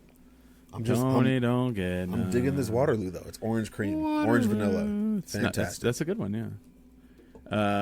We welcome back. We have Tony Davis with us, a nutritionist, strength training coach, wrestler. I have a lot of hats. This is just one of the hats, right? Wrestler, yeah. So I said I didn't have anything to talk about, but I do have something. Ooh. Okay, good. 'Cause So- mine was garbage. So I needed to order. It's cold. I needed to order some gloves. So I ordered some gloves, and I found the ones I like. But I would like for you guys to tell me what you think these gloves look like. All right, OJ. Yeah, right. It almost didn't fit. All right. It almost didn't fit. Right. They look like those, but also like every movie where like they figure out who the killer is, and they're all, it's you, and they all of a sudden start putting gloves on. Like they're all, like they look like strangler gloves. Like right. Those are the gloves that come out when you're interrogating somebody, Yeah. and they don't want to give you any information, and you want to start intimidating Oh, you're them. gonna start punching them in the face. Yeah. Are those your driving gloves? These are winter gloves. They're Those- like wool lined. Check one of those over here. I want to take a look. I don't know what they're lined with, but they have they're Is that fleece? Nah, it's not very heavy, but so then I was with people this week, and of course I was like, whatever happened to the stranglers? You don't hear a lot of stranglers anymore, right? People aren't strangling, are they? Yeah, I don't really. I guess I don't really hear a whole lot of. And so then I strangling. googled it. They're the Eva Blaylock Oh, these says, aren't bad. I like "Hi, these. Wrasslin Tony, and no to the murder gloves." All right, that cat looks fantastic, by the way. Which cat in her photo? Yeah. Oh, let's see. Oh, nice. So then I googled it. I was like, famous stranglers. So let me pull this up. What? There was the Boston Strangler, Yes. the Hillside Strangler, the Cleveland Strangler, the Bayou Strangler, the Freeway Strangler, Where's Holly for this one? Like, she would just be Right. going to town. the Bedroom Strangler, the Roadside Strangler, and then the best name ever, the Taco Bell Strangler. Okay. A lot of strangling used to happen in this country. We used to be a proper country with strangling. Now we've moved on. We've abandoned the We've strangling. abandoned the strangling. I got to use my hands. Bullshit. That makes me think of Back to the Future too. Right? So, yeah, we used to be a proper country with strangling. I You used to have to work for it. yeah. That's a crazy word, though. Strangle is a strangler. Yeah. That's, Like, yeah. I don't know what to think about any of this. yeah. Does it make you feel weird, Smiley? Yeah, Why? because it's an uncomfortable topic. It is terrible. It's concept. terrible, but so I watched the Summer of Sam over the I'm weekend. going to go ahead and have my delicious marble beer. See, just a few minutes ago, we were just talking about McDonald's. Yeah. That's right. They're known for frying. No strangling involved in that No, There was conversation. no strangler, but at Taco Bell, there was some. I need to look up See? this Taco Bell strangler. Well, now I'm intrigued. Yeah. because I'm like, they happened enough that someone was like, you know what? There was a Wrangling murder strangler. Taco. Taco- pattern established. Yeah, there's a Yeah. pattern established. Like, I hate Taco Bell so much, I want to strangle people there. that you could. You Was hate. it- You was hate this- Taco Bell? No, I'm He's saying I'm, the strangler would hate I'm Taco imagining. Bell. Was this in the period where they didn't have the Mexican pizzas? Oh, that could be. Because They're all. "Rah, there's no Mexican pizza. I know there was Yeah. there was a lot of hate for them with the Yo Yeah. Quiero Taco Bell. Oh, Oh, you that's think it was right. when the Taco Bell dog was going on? I Which- need to find out more about the Taco Bell strangler. I do now too. I guarantee there's a podcast about it. You've I'm sure. you've intrigued me. Yeah. You know the Taco Bell dog was voiced by one of the people on Reno 911. Oh, that's right. Yeah. And he talks about it. He's like, yeah, that was actually, unfortunately, one of my breakout roles. Yeah. I played the Taco Bell dog, and everyone hated me. You were going to start talking about the English rock band. Legit thought you were going to talk about the English rock. Is there a rock band called the Stranglers? that, I don't know. I don't know either. Yeah. I'd like to hear that, though, now. Sean will tell us in a few seconds once he catches up, I'm What sure. what tripped me out was we were talking about the strangling gloves last night, and have seen Smiley's perfect crab. Is only me that have seen Smiley's perfect crab. What does that mean? What? I don't know. You have a perfect crab. I have a perfect crab? Is that your walk that you do sometimes? That one where you turn your legs sideways? Oh. Maybe, I don't know. Oh. I don't know. But Snap, so snap. I was talking about the strangling gloves last night forgot about at a that. party because that's what I do. And someone's like, "Well, are there serial killers anymore, or are we just so many murders happen now in the United States that it's just washed out now?" It's just standard operating procedure. Yeah, I haven't heard of because when was the last time we had? I mean, someone told me because I watched Summer of Sam over the weekend. Yeah. and in that movie, they're showing how New York City was they lived in fear of this person that might kill them, and someone brought up, they're like, oh, the last time the last time I remember living in fear from something like that was the Beltway sniper. And I was like, oh yeah, you're right, because that was kind of terrifying.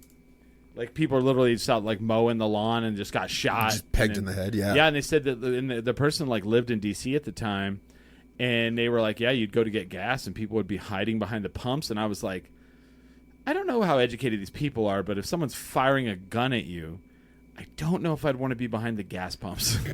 I don't think they don't explode like in the movies, man. They don't, but they do have fuel in them, and still they do not explode like that. Yeah. I could tell you for a fact, but still there's fuel in them. But I Yeah. feel a little safer if you're I'd hide not behind a the car. target. I'd if hide you're behind the hiding car. behind anything that makes Sure. you not a target. Sure, If but they can't see you, they're not going to aim at you. But here's the thing, and I mean it depends on the gun.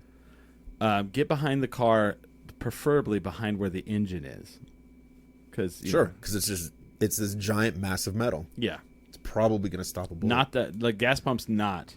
It's not only fuel, but it's piping and the emptiness. Oh yeah, no, it's Yeah. an Yeah. aluminum box. Yes. Yeah. But no, that was my point. Is but if you're out of sight, But if- you're out yeah. of mind. Someone's saying it's an old English band from the old band from the 70s. No way. The Stranglers. See, you don't you don't have the strangling, And See? sometimes It's even fallen out of favor in the UK. I forget. I don't have all the music knowledge. I don't Yeah. even know that band. I Yeah. have to find out about it now. Do you think they wear strangling gloves? I- But do you remember Well, that? Do you find think out. that's where the But strangling see, gloves came from? I don't know, but it was every movie when I was growing up, they'd be like, I figured I didn't think anybody would figure it out, and I definitely didn't think you would figure it out. And they're all, it was you, and all of a sudden they just start taking out those gloves and they start putting them on, and they do the thing with their fingers. It was like the international like thing for movies where, you know, oh, they're gonna, you know, you figured out who the killer is, and you're all alone with them, but then you secretly sent the cops a text message and they're on their way. You know? Yeah. You know, that was like every like plot device for like a long time. Or even like 007 villains. Yeah. Yeah. And now they put on their evil gloves. The evil black strangling gloves. Yeah. Oh, he means business now. I remember when I was a kid, there was a movie with Chevy Chase and Goldie Hawn, and like the villain was like an albino, and I was terrified of him. And so like when I saw one, I was like, oh my God, they're gonna kill us. As a child, you know. Yeah. With Eva Blaylock says at Smiley, with Rachel, you were the praying mantis. Yes. I don't know what any of that means. Oh, I have a really good praying mantis impression. Oh, okay. And no, it's Rachel that did the great crab walk, but I did learn that from her. Okay. And you are right. It's when I yeah, he can turn his like feet completely sideways and he walks. invert my. Yeah. Oh, I can do them backwards if I'm standing. And he does that right before he strangles you. No, I'm just kidding. I'm all clip clop, clip clop. Strangle. The crabby strangler. I can only use my good arm. My good. Yeah. Crab I mean, arm. it's terrible what, you know, but like, you know, the situations, but like some of these, like, you know, these names, you know, the Green River Killer, you know, like they always had like good, you know, it's good for like true crime podcasting. 'Cause they're like, Yeah, those had great names. yeah, the hillsides, but like the Taco Bell Strangler. I want to know more about them, you know? Like You have me intrigued by that one. what was happening there? That one, that's the one that just stands out the most because everything else Yeah. was a city or like a thing, like freeway. And it's like, those make sense, right? Blah, Let's blah, look blah, blah, this blah. up. And then Taco Bell were like, at a restaurant? Like you chose Taco Bell? But, Yeah. Like the thing is, like I'm easily clickbaitable. So if I'm like just looking for something random to put on, a lot of them is that. Like I've watched documentaries on the Hillside Strangler. Like Killed 11 people. I've heard about almost everything that he said except for the last one. I'm like, what? Did you make that up? I never heard of the. I mean, if I'd seen any documentary on something called the Taco Bell Strangler, I've been all, it would stick. What is that? It would stick. Oh yeah, there's a podcast about it, of course. Of course. Yeah. I've never heard of that. He killed 11 people. What? Henry Louis Wallace. Why? Also, why do they always call him by all three names? You know. It's like when you're a kid and your mom calls you by all three names, Oh, you yeah, know yeah, you're yeah. in trouble. You know you're in trouble. Yeah. So if somebody gets called by the three names, you immediately know. You're like, is he Yeah. a serial killer? Sarah Michelle Gellar. Oh, Oh, dang. no. Stop killing them vampires. Little Bobby Tucker's in the See? audience. Yeah, could be. Anyway, what did you guys want to talk about? I just want to talk about my strangling gloves. That's all. Oh no, I watched. Okay, I looked forward to this all week. I was looking forward to this. It's Actors on Actors. What is this? It's a show where actors talk to With other actors. I've seen about clips of it. acting. I've seen clips of it. And I was looking forward to this one because a lot of times it's just it's just a couple people wanking each other off.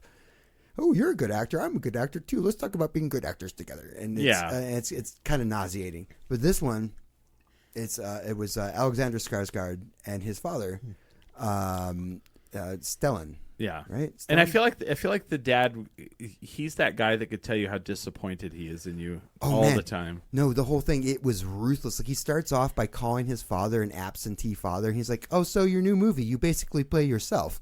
And he's like, "That's an insult." You said that to him? Yes, You're insulting me. that's an insult. How dare you? But you're not saying it's wrong. Yeah. Oh no, it was amazing. And to hear like Alexander Skarsgård like talk about like 6 years of just like going through like all the shit I went through for like auditioning, like 6 years of like I'm so close. It was refreshing. And then to hear his father just like, I guess I'm an actor. I guess I'll figure it out someday. The dad's like, He's you been- call yourself an actor? I know he's been like acting for 65 years. Yeah.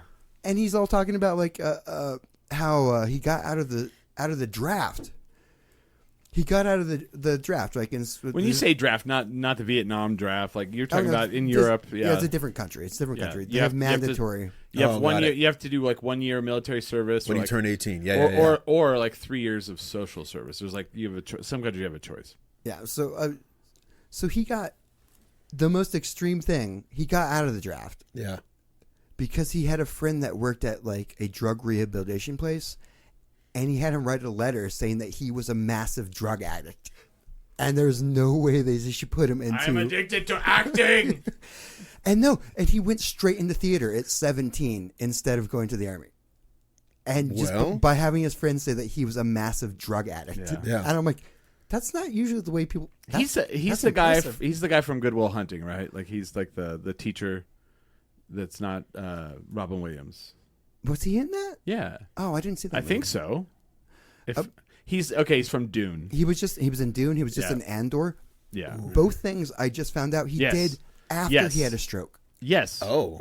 He did both of those roles after he had a stroke. When the stuff he does in Dune with like literally no words, you're just kind of like, Yeah. oh, he's because he's the Baron. Oh yeah, no. He was also in Thor then, Yes. right? Yeah. Yes. He was the scientist. Yes. The Oh yeah. physicist, No, exactly. Yeah, that's him. Like he's Yeah. he's in everything. Yeah, he is. And Yeah. they have an entire like half of the interview is them bickering about they're both up for a Gotham award Yeah. in the same category. What is a Gotham award? That's an acting award. Oh, okay. Do you get to be Batman? Yeah. Only if you get to be Batman after you win the They award. have other awards in other countries for acting. All right, this is the Gotham award. I always assumed that would be like in New York or something, but And but they're bickering about it the entire time. It was everything I hoped and dreamed for. They're like, is it really hard to figure it out? And like Alexander's all, is it though? Yeah, okay. I think you probably won. And like just to get him to get bait his father into admitting that he's a better actor it was something to see. I loved it. where there was a drinking involved. No, but they did talk about the many times that they would drink out like at music or film festivals. Oh wow. And I was like, oh, it was very nice seeing you at that film festival. We only had to do like one interview each, and then we went and got drunk on some wine. We'll see. Yeah. There you go. Eva Blaylock says, just going to say you all look lovely. I'm sure Eva looks very lovely. Well, I bet you do as well. It's mostly Always Tony. lovely. Tony makes this. He brings up the good looks of I the bring up the bar. of Yeah. the room. Yeah. I mean, Smiley's a good looking fella. I Yeah. am. Thank you. So yeah, but that I'll have to check that out. You are as Yeah. well, man. I'm still. Oh, thank you. I'm still reeling over the Diddy documentary. Did you watch this? Oh, No. I haven't seen it yet. God dang, it's like 4 episodes. Yeah. And everybody, it's funny. I've had people that are like, "Oh, I didn't watch it. I heard there's nothing new in it." And I'm all, "Yeah, you should watch it. There's a lot of new shit." Yeah? And I'm like, if you did already know all that stuff, then you do a lot of research. It's greasy, man. Like he was a greasy dude. Yeah, it's pretty. Yeah, I felt dirty after watching some of it. I was like, "Oh God!" Like I always thought he was like, probably like ambitious. Yeah. I didn't realize that like people around him that he was ambitious and didn't like got killed or shot, Oh, or the documentary's like that.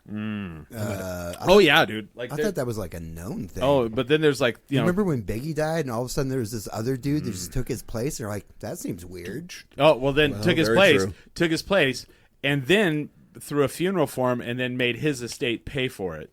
Like Biggie had to pay for his own funeral because Puffy wasn't gonna pay for it. That's And- wild. yeah, and then Didn't know there's that. several times where people are like, "Yeah, we would get drugged." Yeah. And then, like, the one dude's like, yeah, he's like, they drugged me. He's like, I didn't know what happened. I woke up and I'm just, like, really sore. And I'm like, So I heard those "Oh, stories God damn. around the trial. Yeah. I heard a few of those. Yeah. And, yeah, there's that. And then, like, all the stuff around the Biggie Tupac stuff is... Dude, when Suge Knight comes out of that looking like the better, like, the good guy, you're a sack of shit, man, True. Yeah. Yeah. And then, like, I remember I was at work and someone's like, who's Suge Knight? I was like, you don't know who, you don't know who Suge Knight is? Well, How old are you? not someone you want to mess with, that's for sure. Definitely not. So I'm still reeling from that. So I need to move on. I need something new, I need to get out there in the world. So people suggest. I love a good documentary. Well, now love it. I want to watch that one. Yeah. That sounds insane. It's good. It's on Netflix. It's good. I'm telling you. Of course, it's on Netflix. Yeah. And then when's the new season of Drive to Survive going to come out? So it usually comes out the week before the season. So it's not going to be till March. I'm ready for it. I want to know what's. I would like to know what happened in oh God, what was the race before last? The third to last race. Where Third to last. That was Vegas. Yeah. It was Vegas, Qatar, and then Abu Dhabi. I want to know what happened in Vegas. They said whatever, because the McLarens got disqualified. Oh, that's right. Yeah. I want to know what's the plank wear. Yeah. Do you feel that was controversial? Like, do you feel like that? I haven't seen it, but I feel like the people could easily say that the F1 did that on purpose to make the end of the season more exciting. I mean, so here's the thing. Yeah. So I don't follow. Hot take. I don't follow any other sports, right? I just follow F1, right? Follow F1. Follow a little bit of wrestling. Well, let's give Smiley a little Okay, so going into the third to last race in Vegas, Okay. the two McLaren drivers were in number 1 and number 2, and then a very distant third was Max Verstappen. Very distant third. Like they were like, well, he has a chance, but McLaren's pretty much got it sewn up. He had a mathematical chance. He had a mathematical chance. Right. So basically, it was There was a possibility. Yeah. So then going into that race, and then he won the race, and then they both were disqualified for the underside of their car being worn too much. Yeah. Both of them. So they have this wooden plank that sits under the car. Yep. And when the whole idea is there's a minimum thickness for that plank. Yep. So at the end of the race, I don't think they measure all cars. I think they just pick a few cars at random. And they just And randomly they pick measure those it, two. And then if your plank is too thin, you get disqualified. Because the whole point of the plank there is to make sure that it doesn't eventually wear, that your car's not running so low that you end up breaking something. Right. It just gets worn through by the road surface. Right. I did not know about that. Oh, yeah, they have several. But like just And so happens. it's happened a few times before, but So this is more of like a safety regulation. It's a safety reg, basically. It is, but like But it's weird that both of the McLaren drivers both had it and both got disqualified. yeah. And then all of a sudden, Max Verstappen, because of that, is now in number 2, and in the last 2 races of the year now matter. Yeah. That you better stay tuned because Yeah. now they You've matter. gotta watch because the race could be decided in these other races, and it could go any of these 3 ways because they were the only 3 drivers really in contention. If they wouldn't have been disqualified, he still would have had a mathematical chance. But but distant. Yes. So obviously, the closer that gap is, the more people get interested, and they're like, "Oh, I gotta watch." Like I watched Abu Dhabi. I woke up early, like the race was at 6 a.m. I did as well because I was like, all of a sudden, it's like, oh shit. Yeah, because there is a way that I woke Max up could and win watched. the championship. I set There an was a alarm. setup. I set an alarm to wake up at 6 a.m. on a Sunday. Yeah, to watch racing. So and so if they did that on purpose, then they got me. Yeah. Here's so I don't follow a whole lot of other sports, like I said, right? But I've been hearing all these stories about people in like the NBA getting caught for fixing games, people in the NHL getting caught for fixing games. Well, supposedly in the NBA back in the day. Yeah. I don't know the specifics because I'm not following it super deeply. I want to say it was like the NBA draft in 1984 or 85. Everyone says it was fixed. It's one of those years, and what they say it was fixed is like the with how it would work was they had like the big tumbler, like a bingo tumbler. Yeah, and they had all the teams are in the tumbler. Now, if your team is really shitty, you have more like lottery balls or cards, like cards with your name on it in there. Yeah, like if you're the number 1 team in the NBA, you have 1 card in there.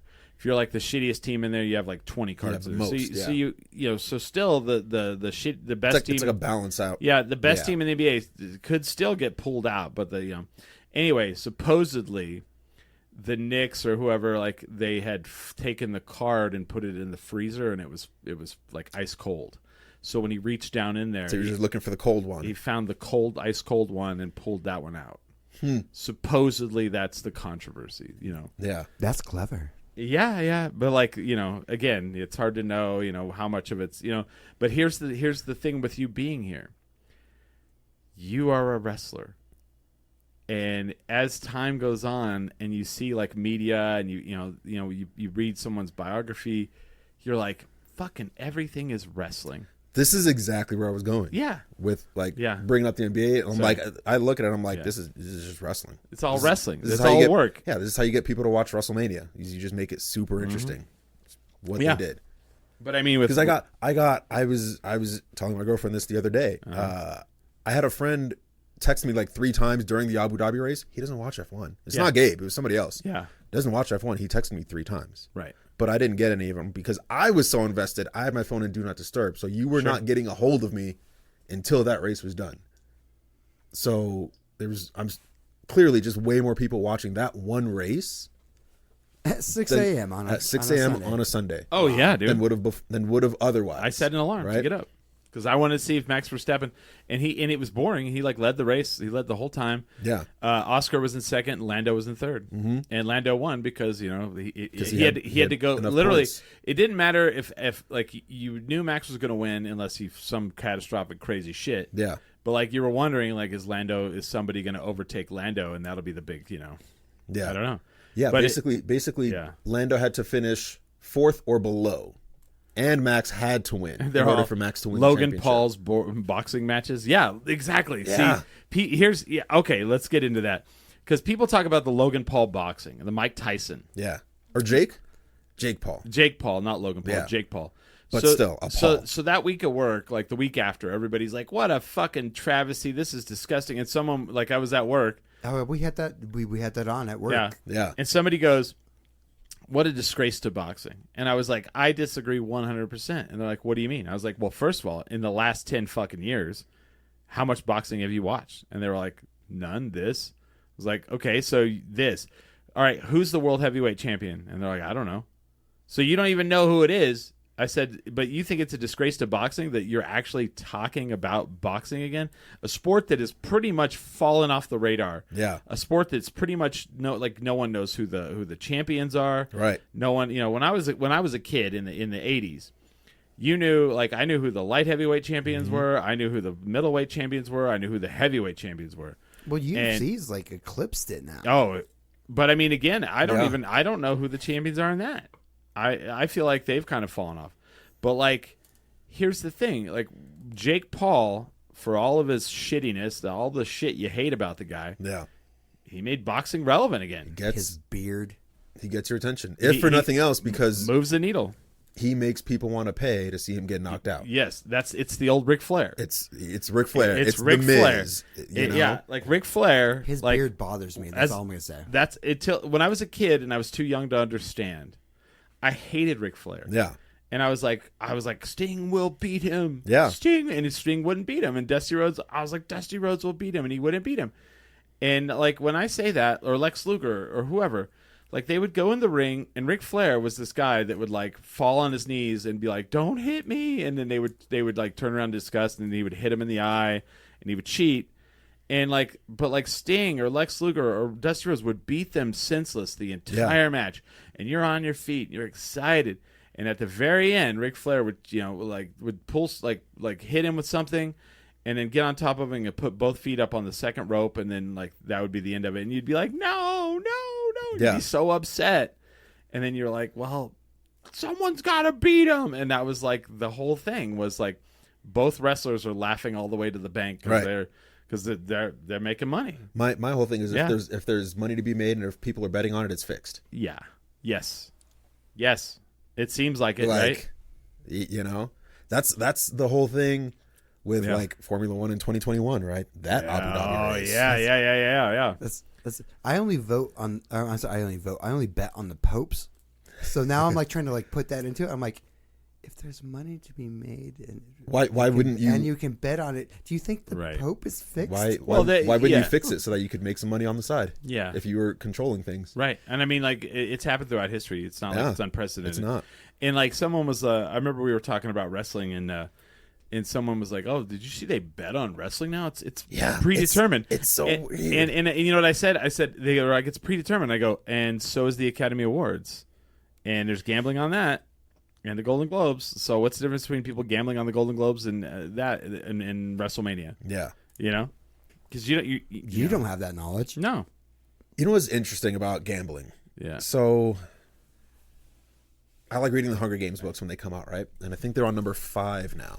Are they really? Yeah. I mean, I know there was 3 because there's 3 movies. There's 3. They turned that into 4 movies because You're right. There is 4 movies. Because they split the third book into 2 movies. Oh, that's right. And then there was the prequel. And then there was 2 prequels now. So Oh, there is was there? the first prequel, which was 65 years back. Yeah. Because it's like the main guy, like the... And then this new one is with Haymitch, so that's 25 years back. okay. So that's the one that's coming out next year. But in the fourth one, it's the 10th year of the Hunger Games, right? And it started off not everybody, but the people in the Capitol were all for the Hunger Games, right? Because it was this big annual spectacle, blah blah blah, death match. I mean, right? are we for or against the Hunger Games? So how are we feeling here? It depends. Who are we putting in it? I don't know. I'm going to say the Taco Bell Strangler. Well, but in the fourth book, one of the problems that they were trying to solve was people were falling out of interest with the Hunger Games. People just weren't watching, right? Viewership was down every year. Just started falling out of favor. So they introduced gambling as a way to get people to be more interested in a thing they wouldn't otherwise be interested in. And so ever since I read that, I started looking at gambling everywhere, and I'm like, oh yeah, that's what it is. Because now you got skin in the game. Yeah, because you've put something in. Oh sure. I mean, there is no reason for me to care about who the next pope is, except that I always win. Except that you stand to make some money off of it, yeah. and you can do stuff with that money that you. I mean, that is gambling. I mean, that, it's one of those things where it's like, you're like, well, we got sack toss, the world champions. Oh, really? Oh, okay. Well, that was like the World Series of Poker became such a thing, and I remember watching it, and I remember I would get pissed if Yahoo was like, "Oh, such and such won the World Series of Poker." I would get so mad that they would announce who won it before the TV show came out because I wanted to watch the show. Yeah, because I didn't want to know who won by the end. I wanted to watch and see. Did you ever watch World Series of Poker? Mm-mm. It's really. It's no, because I have no interest in it. No, and I've never bet on it, so I have no reason to watch. But watching these people like beat like world champions, Yeah. Hanukkah is a gambling fun. Hanukkah is a gambling fun always. Are people gambling on Hanukkah? It is the first day of Hanukkah, right? Oh, is it? Yeah. Oh, there you go. Yeah, I just saw the Hanukkah movie. It's I don't know. I'm a bad Jew. Like it's one of those things where I don't, it is. Yeah.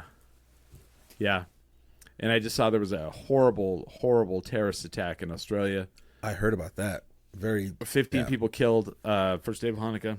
Yeesh. Very terrible. But anyway, so yeah, I didn't know that there's gambling. I mean, I guess you have the dreidel. I mean, you can gamble on the dreidel. On how long, I guess? Well, I mean, you spin it and what it lands on, I guess. Maybe. Oh, yeah. I don't know. I thought that was I have Jewish friends, and I have been asked over for like Shabbat. Yeah. Usually. Yeah. So I don't know actually what happens during like Hanukkah. I think like the 5th day you bring friends over, and that's the only time I've been. I never actually got like to Hanukkah celebrate it, so I don't know. I never got to celebrate growing up. There's one day where you bring friends. Okay. Interesting. That's all I've ever known. And then I'll go to like my friends' Shabbats. They're like, oh, just would you do a little prayer and like drink some wine? Yeah. But I'm agreeing with you. As long as there's gambling, it's probably. I mean, I don't know if it's full on. Like, do I think everything is fixed? No. But like, do I think the Jake Paul fights? Yeah. Absolutely. I think. Well, there were like, because I watched clips of it, right? And it's the clips that usually everybody talks about afterwards, where like when he cocks his fist, and then all of a sudden he knocks the guy out. Yeah. Like he does the thing where this like his glove. And I saw some clips where like he'll do this thing, and then he'll hit the guy, and then that's it. Yeah. Yeah. Or like there are clips from the Jake Paul Tyson fight where you watch and you're like, there's a clear opening right there, and it's like, granted, I'm saying that from a chair somewhere far away from a boxing ring, but it's like it's wide open. Why is Tyson not taking? But also, everyone like looked at that Tyson fight as like, oh, Iron Mike Tyson's going to fight this guy. Well, yeah, 20-something-year-old Iron Mike Tyson would have murdered him, right? But this is 60-something-year-old Mike Tyson. This guy's like old as fuck, and it was still impressive. It was still impressive, but like everyone's like, oh, that was a real letdown. I'm like, it was a 60-something-year-old man.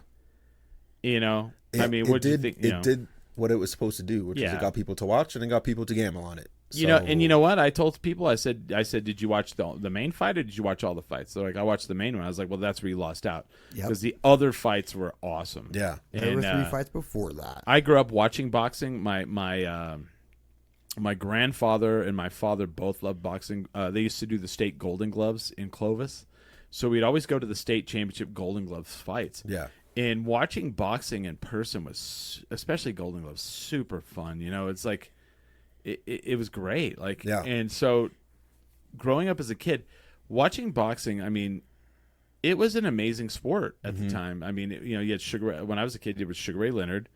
There was Evander Holyfield. There was Mike Tyson. There was George Foreman. There was Lennox Lewis. It was just the golden age. I think was like the 70s and the 80s, really. Yeah. And then into the 90s is when it started falling off. Like It's kind of the same with bodybuilding. Yeah. Same era. Yeah. The last fighters I remember were like the Klitschko brothers, and I don't really know after that who even, you know, I don't know if people bought. I don't even know if I think the big problem too was like there was like so many different federations. There was like WBF, WBA, WBC. Yeah. And it was like they had their heavyweight title. They had their heavyweight title. You know, and it was too much. Like, you know, you had UFC came in. They're like, we're just UFC. It was just one thing. Yeah. So it was tough. But I feel like UFC is like on that fall now. Eva Black's like Hanukkah's never fixed. I agree on that. It's not. Is Eva gonna celebrate Hanukkah? Do I get invited to the Hanukkah festivities? You know, Kitten's box better. Yeah. Yeah, I don't know. I just think that's a good thing. As soon as they brought in gambling, and especially like back on Formula One, right? Like they're trying to make a huge presence here. Yeah. Right? Like we went from 0 races To 3 to 1, and then all of a sudden they're like, "Hey, how about 2 more street circuits?" Yeah. And now they're talking about a 4th. Here in the United States. Yeah. Where would that be? I've heard New York. I've heard Chicago. They I've heard can't Detroit. do New York. I was Chicago would be cool. yeah. I was like, I don't know where you're going to put it in New York, but like, New York, you couldn't do it. you can't do that You anywhere. couldn't do that. It would be awful. It would it's be awful. already awful there. I think it's already awful. Like in Vegas, They hate the drivers hate people there hate it. The people there hate They it. The hate drivers hate it. Yeah. But I think L.A. maybe. LA maybe. The only cool thing about, well, I guess not only cool thing, but one of the cool things about Formula How One that they LA, man? Have you even driven in LA? Yeah, but I mean they're gonna literally like. But okay, but well, this is what I was actually about to say. So one of the cool things about the FIA when they go to do a street circuit for Formula One is they go and they repave the part of the road they're going to use. yeah, Because they have a minimum standard for the surface. Correct, Because yeah. the cars are so low to the ground and they're so Yeah. touchy, so you can't apparently they have don't them driving down Central. they don't weld the manhole cover down very well, but Yeah, and then they still make mistakes like that, which is insane. But yeah, so like the part of the strip that they use and the part of the street they use in Vegas, they repaved it so Right. that it's good enough for them to drive on, Yep. in theory. And then, In theory, I like that. well, we've had a couple. There's been a couple of mistakes so far where, because these cars generate a ton of downforce, right? Both on the Oh, top of yeah, the car, yeah. and they generate this era of cars that just ended. They generate a lot of ground effects, so just more Yeah. pressure from the bottom of the car to suck it down to the road even more. When you drive over a manhole cover, for example, and it's not welded down like it's supposed to be, and it's the fastest part of the track where they're going well over 200 miles an hour, It's gonna come right out. it comes right out, yeah, it hits the bottom of the car and then it breaks your car. it hits the titanium plate, and then the guy feels like he broke his back. Yeah. The crazy is when you watch Drive to Survive, and it's Carlos. It was Carlos Sainz, right? Yep. Yeah, and he's like, "Oh my god!" He's like, "Ah!" And they're like, "What happened?" He's like, "I think my back is broken." Yeah. Yeah, it was rough, Yeah. man. But so I mean, L.A. maybe. I don't know where. I mean, it'd have to be a large market because Miami's a large yeah. market. Austin's not a large market, but But they have a racetrack. they built a They racetrack. built for a it. racetrack for it. That's probably So, why. yeah. I can't see where they would put it in LA. Like maybe like a little north. I think L.A. Well, like maybe Oceanside. no, because they want it would have to be high profile. Ocean. Yeah. Because Vegas they do it on the Strip. Miami's a track, right? No, street circuit. Is it a street circuit? Mm-hmm. Oh, it is. Oh, yeah, that's right. So Miami, Austin's the only racetrack for the U.S. the Miami one, they do it out like when they're driving around certain curves, you can see the boats out on the water. Yeah. They want that visual. They love they love the Monaco. Yeah, I like you know, the Monaco. You know, So they like the cars in Vegas Yeah. driving past the Bellagio. Yeah. Well, right? Oceanside's way So- prettier than LA. but they want. I would think downtown LA is if they would go there. But like New York, I'm trying to or Chicago. I'm trying to think where they would do it in Chicago. Where it would be like a high profile by Lake Michigan.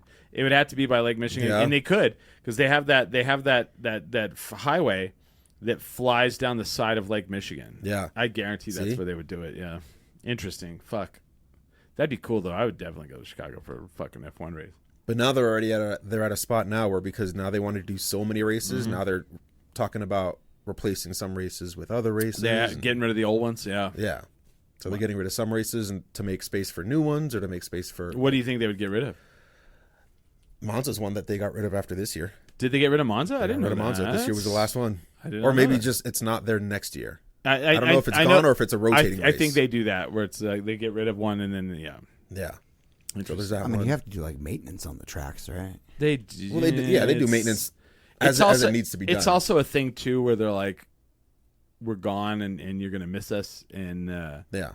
it is kind of that too, where it's like, oh, the crowd wasn't as hot as we liked, so we're not gonna come back next year. We'll skip a year. Yeah. And then They're talking about Spa too. You're kidding me. Rotating Spa. You're kidding me. Yeah. Spa is like a staple. Yeah. F1 Spa. So Spa's a staple, but Spa gets rained out a lot, and they It end up does. just either postponing. I mean, it's or French. canceling, or just whatever with the Spa race. Francorchamps. So Interesting. I didn't know that. It's like our balloon fiesta. Yeah. It's like our balloon It's fiesta. the biggest balloon fiesta the entire year. Oh, and Where would they sometimes- put? Where would they do it in Albuquerque? And sometimes it just sometimes it rains out. Where would yeah. they build the racetrack here? I kind of like there is a racetrack in Albuquerque. I found out this on the underground, right? So I lived on Rosemont by Broadway, okay. by Mountain, right? Oh.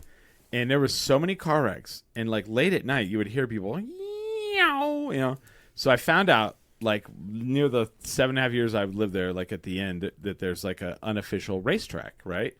These people race, and what they do is like it's Mountain. This is all on This is Broadway. You go from it's like Mountain to Lomas. You turn on Lomas, and you head towards the freeway. You get on the freeway, haul ass back, and take the exit off onto Mountain again, and that's Just a loop. a loop. Huh. Yeah. And I was like, motherfucker, it is a loop. Yeah. And people would race. Because I was like, how do you flip a car going down Mountain when the That's speed limit's 35? That By does going explain, 135. And by going 135, yeah. That explains a lot. Yeah. Yeah. Yeah. And like people would flip a car into like a bus. I saw a car Jeez. flipped into a bus. I saw 3 cars flipped while I was living there. Well, that's like now on Letting Coal, they have those lights where if they see that you're going too fast, they'll just turn red. Yeah. Yeah. Which is weird. I have mixed feelings about that. But But they are working. They are working. So- I have a lot of mixed feelings about it. Because I just because know. you can break them if you go twice the speed limit, which means Really? it's like, oh yeah, God, yeah, He's talking about the street lights. yeah, the street lights. Yeah, they change if you're going Yeah, too they fast. change Okay. if you go over 40, but if you're going 80, you go through them and you just screw everyone behind you. Oh, I thought you meant they break. I was like, really? No, I mean you break the system that they're worked on. Gotcha. Yeah. So they want people to slow down, but if you're going, And that if was my point. Is like, Yeah. okay, but if you just go fast enough, like, you go fast enough, you go right through. Well, them. if you don't do care, anything. the street lights don't matter. which is and that's the source of my mixed feelings, because it's like, well, the problem is people are speeding way too much down the road, and Right. they're speeding down the road because they don't care. So if you just put in a system and they still don't care, Right. what's Well, it gonna if do? no- And the if- system but- doesn't stop it. If no one's there Right. to give them a ticket for running the light, right? then who in fact, cares? it rewards you for going faster. Yeah. Oh. Because now you Yeah. Now wake you up this have thing to in people where they're like, ooh, let's see if we can break the system. How do now you you feel? have to go How do you feel 80 about to get the street the cameras? I hated them. I hated them at first. I'm okay. Because I lived here during the red light camera days, Yeah. back at the intersection. Right. The new ones, I don't hate them as much. Yeah. Like they are working.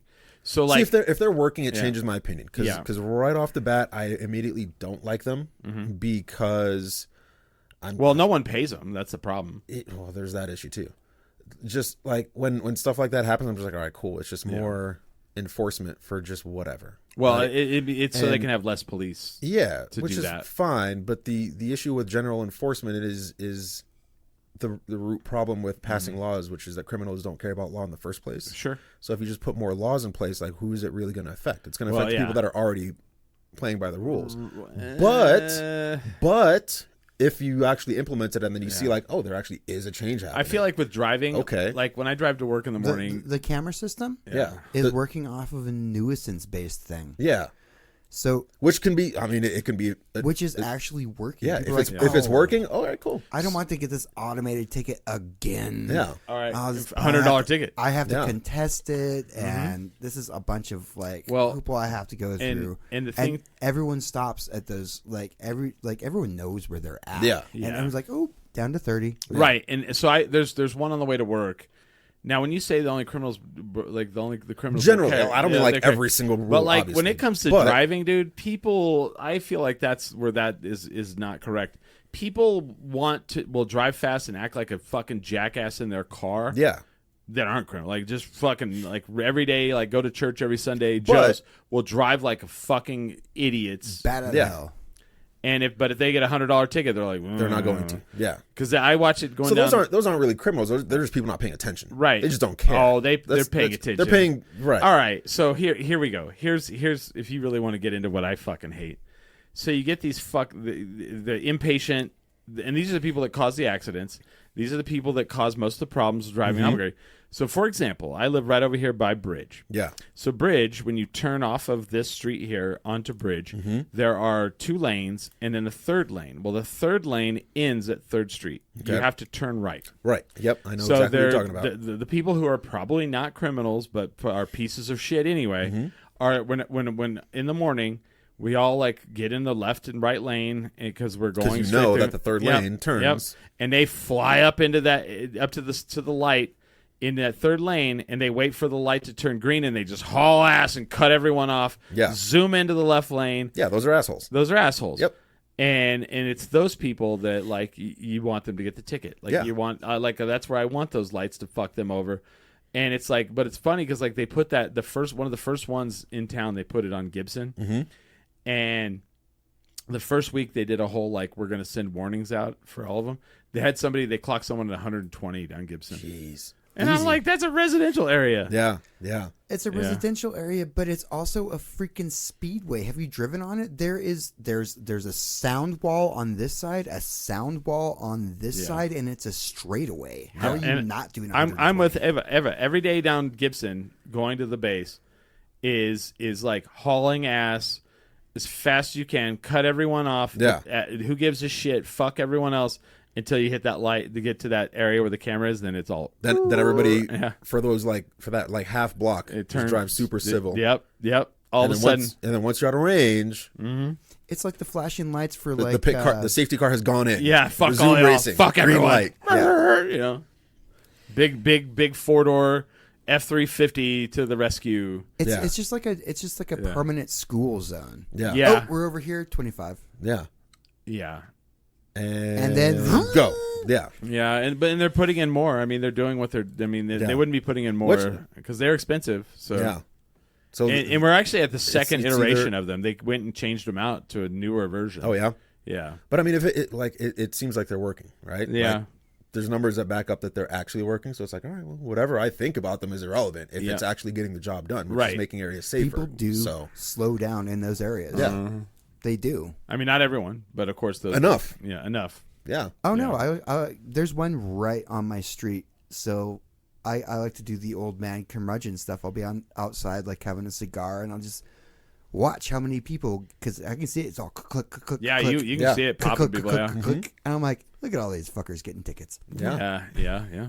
So now I'm like, all right, maybe we need to put the ones on the intersection back. Well, and- because Yeah. I won't ride my motorcycle through Albuquerque because every time I'm at an intersection and a red light, Oh yeah, a left turn arrow turns red, and you see 4 more cars go through. You and do. It's like, I agree. No, I'm with you. Like it's a parade. And you're like, Like it's a you parade. guys are done. yeah, like Yeah. that's not. It's already turned green. Dude, yeah, I'll. So I'm a dick. So if I get up to a red light and I'm first, Yeah. and that left turn, I'm like ready to go as soon as Yeah. it turns green. And if somebody's still going, I fucking hit the horn. I'm Yeah. like, you motherfucker! Like, what are you doing? And they're like, what? Like, Yeah, but that's the issue. Is like they'll Yeah. go like, "Whoa, I was here first," and blah blah blah blah blah. and it's like, no, you were. and then yeah, and then 15 seconds later, they don't care about it anymore. Nope. And then they get to work and they talk about the story about the asshole that was blowing their horn at them Yeah. Leaving out the fact that they were the fourth car through a red turn arrow. They were illegally going through an intersection. Yeah. There's a roundabout in my neighborhood. Yeah. Oh, geez. Don't even yeah. get me started on I'm sorry. roundabouts. I'm sorry. Yeah. Hey, do I have to say any more? I like roundabouts. I love them. The problem just- is I hate that nobody here knows how to use them. Thank God. That's exactly how I was going. Yeah. Like here, the one over here downtown. Mm-hmm. The way, let me tell you the Oh, rules. yeah, this one right- Let yeah. me explain to you the rules, Tony. If you're on Central, you get to go. And how you get to go is you just don't look. And when the people are like in the intersection or in the roundabout about to T-bone you and blaring their horn at you, you just don't pay attention. Yeah. That's how it works. This is how it works. You just Yeah. do this. And that's how the red turn arrows work, This too. is how apparently. it works. You just put blinders on and just go because you're on Central and you have right Yeah. away, which is not true at all. That's not how roundabouts anywhere work. No. But that happens. So, like literally, I'll be in the roundabout and they'll just like they won't look over to the left at all. Yeah. And they'll just like literally just pull out in front of me, and I've like had to jam on the brakes. Yeah. Like almost T-bone like so many people. I took Yeah. the fuse out for my horn because it was going to get me in trouble. So now I have the window down. I'll still be screaming, "Your turn! You go!" Yeah. There's this car channel I watch on YouTube, and they had to do a rally thing. They're like driving across the country in like 3 cars that they bought for like $2,000. Anyway, they were doing like a rally course in at one of the stops, and so the guys like got mad that one car is like doing better than everybody else's, so they they rigged the horn to the brakes. So the guy's like driving every time. This seems like a Top Gear episode. Yeah, it's pretty funny. It was pretty funny. And the whole time they're just laughing. And the guy's like, "Well, apparently when I hit the brakes, the horn goes off now." That's actually kind of amazing. Yeah. Let's see. I don't know what that is. I have no idea what Eve was talking about. Yeah, I don't She know either. says, "I also short fingered for shame." Oh, okay. I think she's talking about her quote. There's too many Eidos. cameras in the way. I can't read any of this. Oh, well, that's okay. I'll read it to you. But it says, Eidos, I think. Eidos has been helping. Thank you. I don't know what that means. I don't know what it means. I got nothing. I got nothing. But, yeah, so, I mean, I like the other thing, too, is like I live over here. Yeah. In every area of town, like, there's got to be one street that doesn't have speed bumps because the emergency vehicles. Yeah. So that was my street. Well, the problem is they put a park. They redid the park over here, and across the street is another park. So the road separates 2 parks. Well, Yeah. what hangs out in what do you ideally want to be in a park? Children. Usually Pets and kids. children. Things So, that yeah. wander across So the street willy-nilly. they kind Yeah. of they put in these kidney bumps, kidney Oh, speed yeah, bumps. yeah. Yeah. And it's funny because like you can tell when someone hasn't been down that road in a long time. They'll you hear their car just fuck up. Like they're like, oh shit. Yeah. Because people would drive like 60, 70 miles an hour down that road. Yeah. And the awesome thing about those speed bumps is like they don't affect you at all if you're going to speed limit. No. Yeah, that's usually, if they're Yeah. well designed, that's the way they're supposed That's to work. how they are. They have those divots. Yeah. You can put one wheel in, and yeah. Or they'll won't just be even the notice them. longer speed bumps. Yeah. Where like if you go the speed limit, you just Yeah. coast over nicely, and it's like hitting a solid like a wave on a boat. Yeah. Yeah, it's. But if you're driving like an idiot, you leave the ground Yeah. and you learned a lesson. Yeah, screw your car up. You screw up your Ford F-350 four-door. Oh no! What do you have against Ford F-350 four I- doors? my axle? You've seen my car. It's small. I have a small car. I know, but there are other trucks of the same size. Okay, I'm sorry. The Dodge. I don't know the Cummins Dodge 30. I don't know 5500, whatever they're called. I don't know the names. But like the affinity for people who live outside of New Mexico, the amount of I know the point you're making. I just Yeah. like it's the third time it's been a Ford. I have to, and I have nothing against Ford. But like, here's the thing about So you Albuquerque. say. We live in a major city. Yeah. And the amount of 4-door, ultra large trucks that are in this city is insane. Yeah. It's like, what work do you do with your truck? It's like, it's immaculate. And like, you have a 4-door long bed dually that you drive to work every day. Like what? You've got 20-inch wheels and Yeah. a 4-inch exhaust. What the fuck? Yeah. You know, like these big, like You have a step well like an to F, get into your like, vehicle. I get a Tacoma. I get a Tundra-ish, a Ford F-150, but these 350s, 450s, like big, like they're like lifted. Like the roof of my car is almost at the bottom of the door of their truck, and like I'm like worried, like can you even see me? Yeah, at all? Right, like yeah. There's a moonroof on my car, so I know they can see me because I can look straight up at them. Yeah. All like that. No, you can run see, over my vehicle. You can see them. You can see them. They can't see you. Yeah. Oh no! I see them. They look down from their window. They can look straight. They look down at you. Yeah. They can look straight into my car because of the moonroof. I'm like, the dog is so angry at you. She's shaking right now. Shaking with rage. She's shaking with rage. She cannot wait for us to end this podcast so she can jump for the throat. Yeah. Rage. baby girl. There are other You need countries to where calm they have all these different classes of driver's licenses. Yeah, they do. Right. Yeah. So like if you test in one car, you can only get a car that's about that size. Yeah. So you can't take a driver's test in a Corolla and then go get a Ford F-350 4-door. Sean says my self-worth is tied to the size of my truck. Okay. All right. Fair enough. I think that's true for a lot of people. Yeah. Yeah. Not Sean. That was a joke. I just want a little truck. That's all I want. I was saying a bunch of people. It doesn't just have to. Yeah. be him. But I do see this a lot. Like the clearance on my car, like the curbs are too high here. Like I can't open the passenger. The curbs are too damn high. There are a couple for my car too, where Yeah, if yeah. I'm not paying attention, you open the door and Oh, you go, yeah. scrape. Oh. Now it's fine if you do it because it's your car. Yeah. But if your friend gets out of your car and scrapes the bottom of your door, you're like, Now you just got to kill him.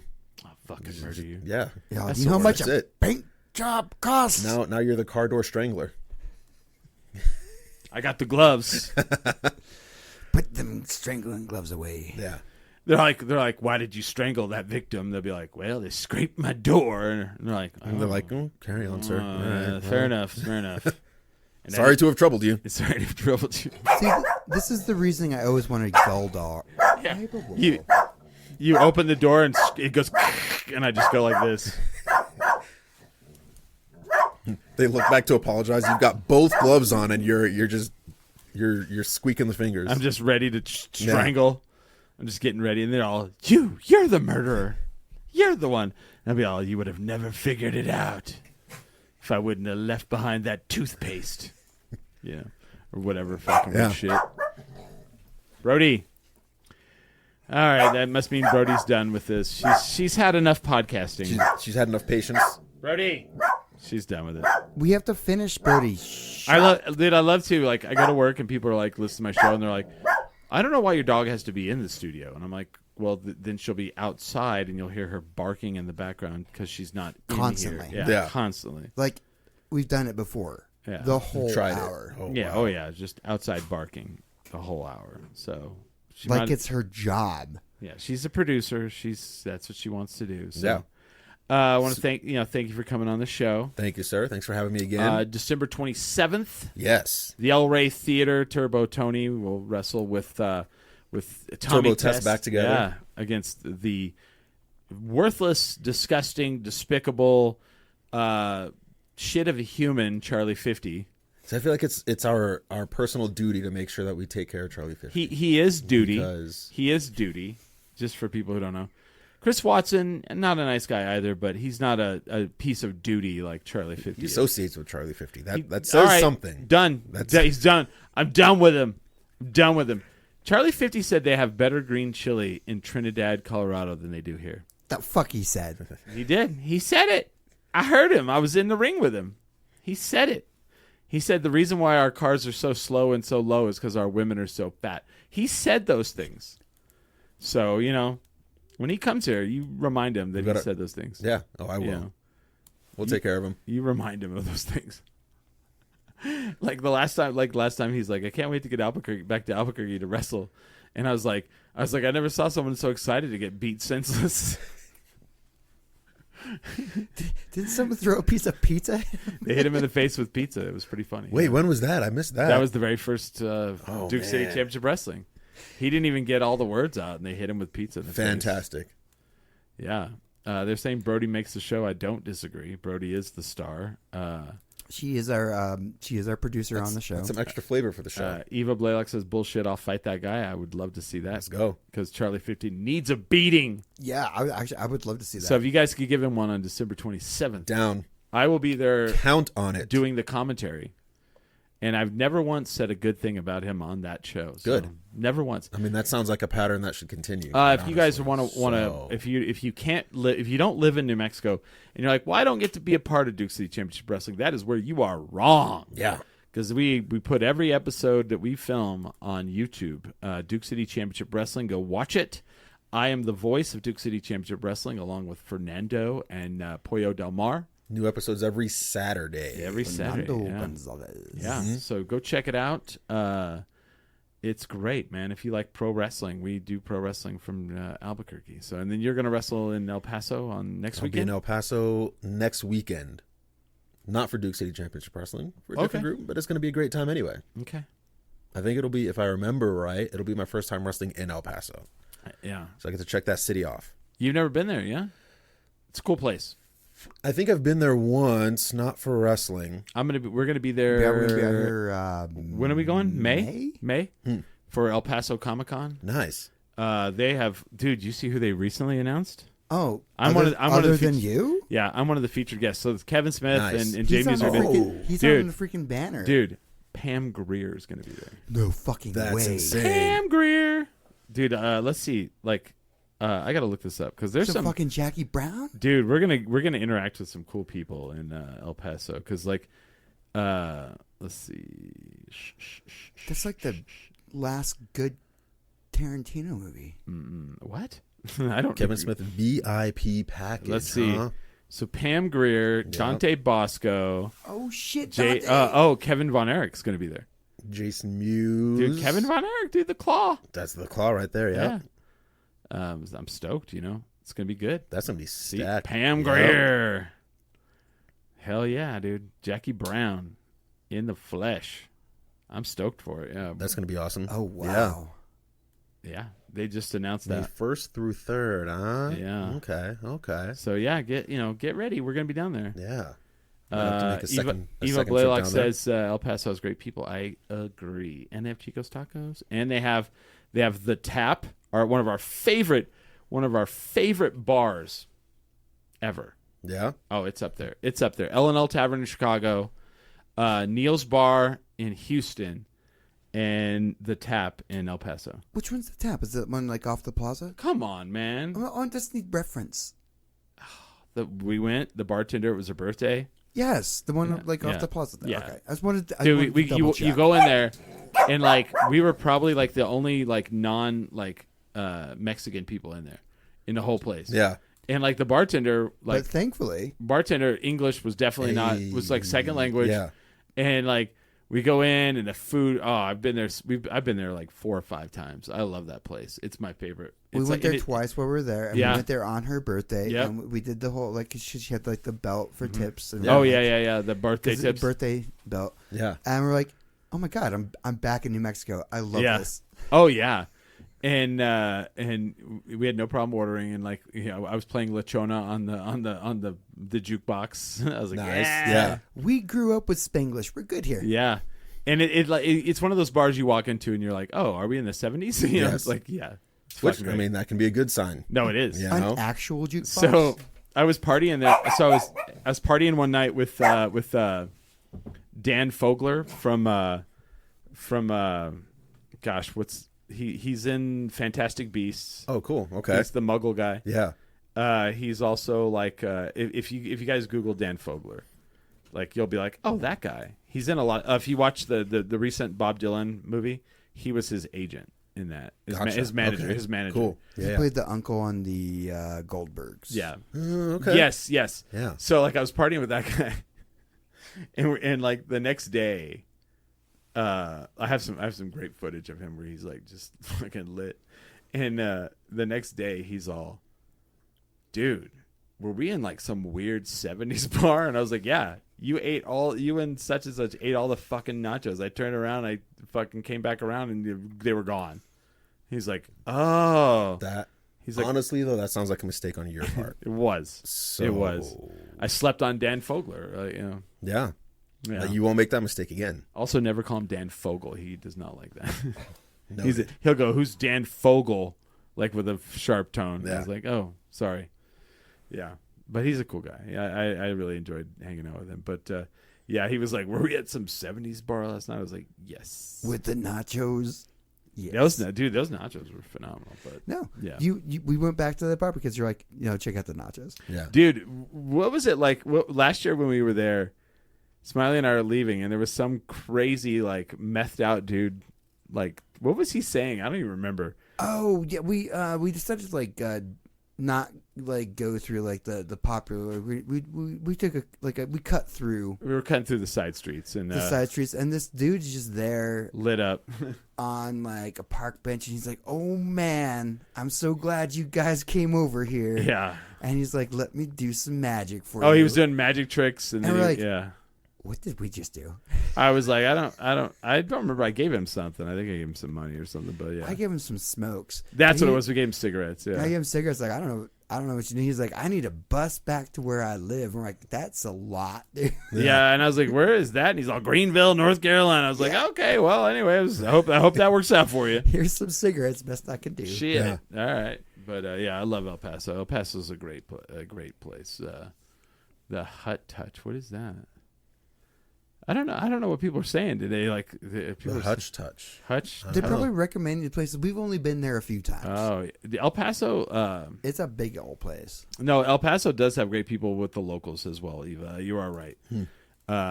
Everywhere we went, every place we went to, like I've gone the last couple of years, and every place I've gone to, everyone has been ultra nice. Oh yeah. Like and we try to go back to some of the same places and then try a couple new ones.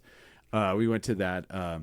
There's like a tiki bar like right there by the Civic Center. Yeah. And they had the spam fries.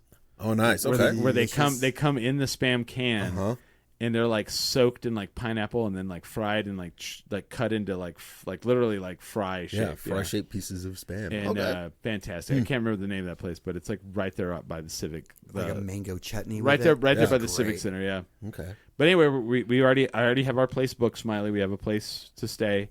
All right.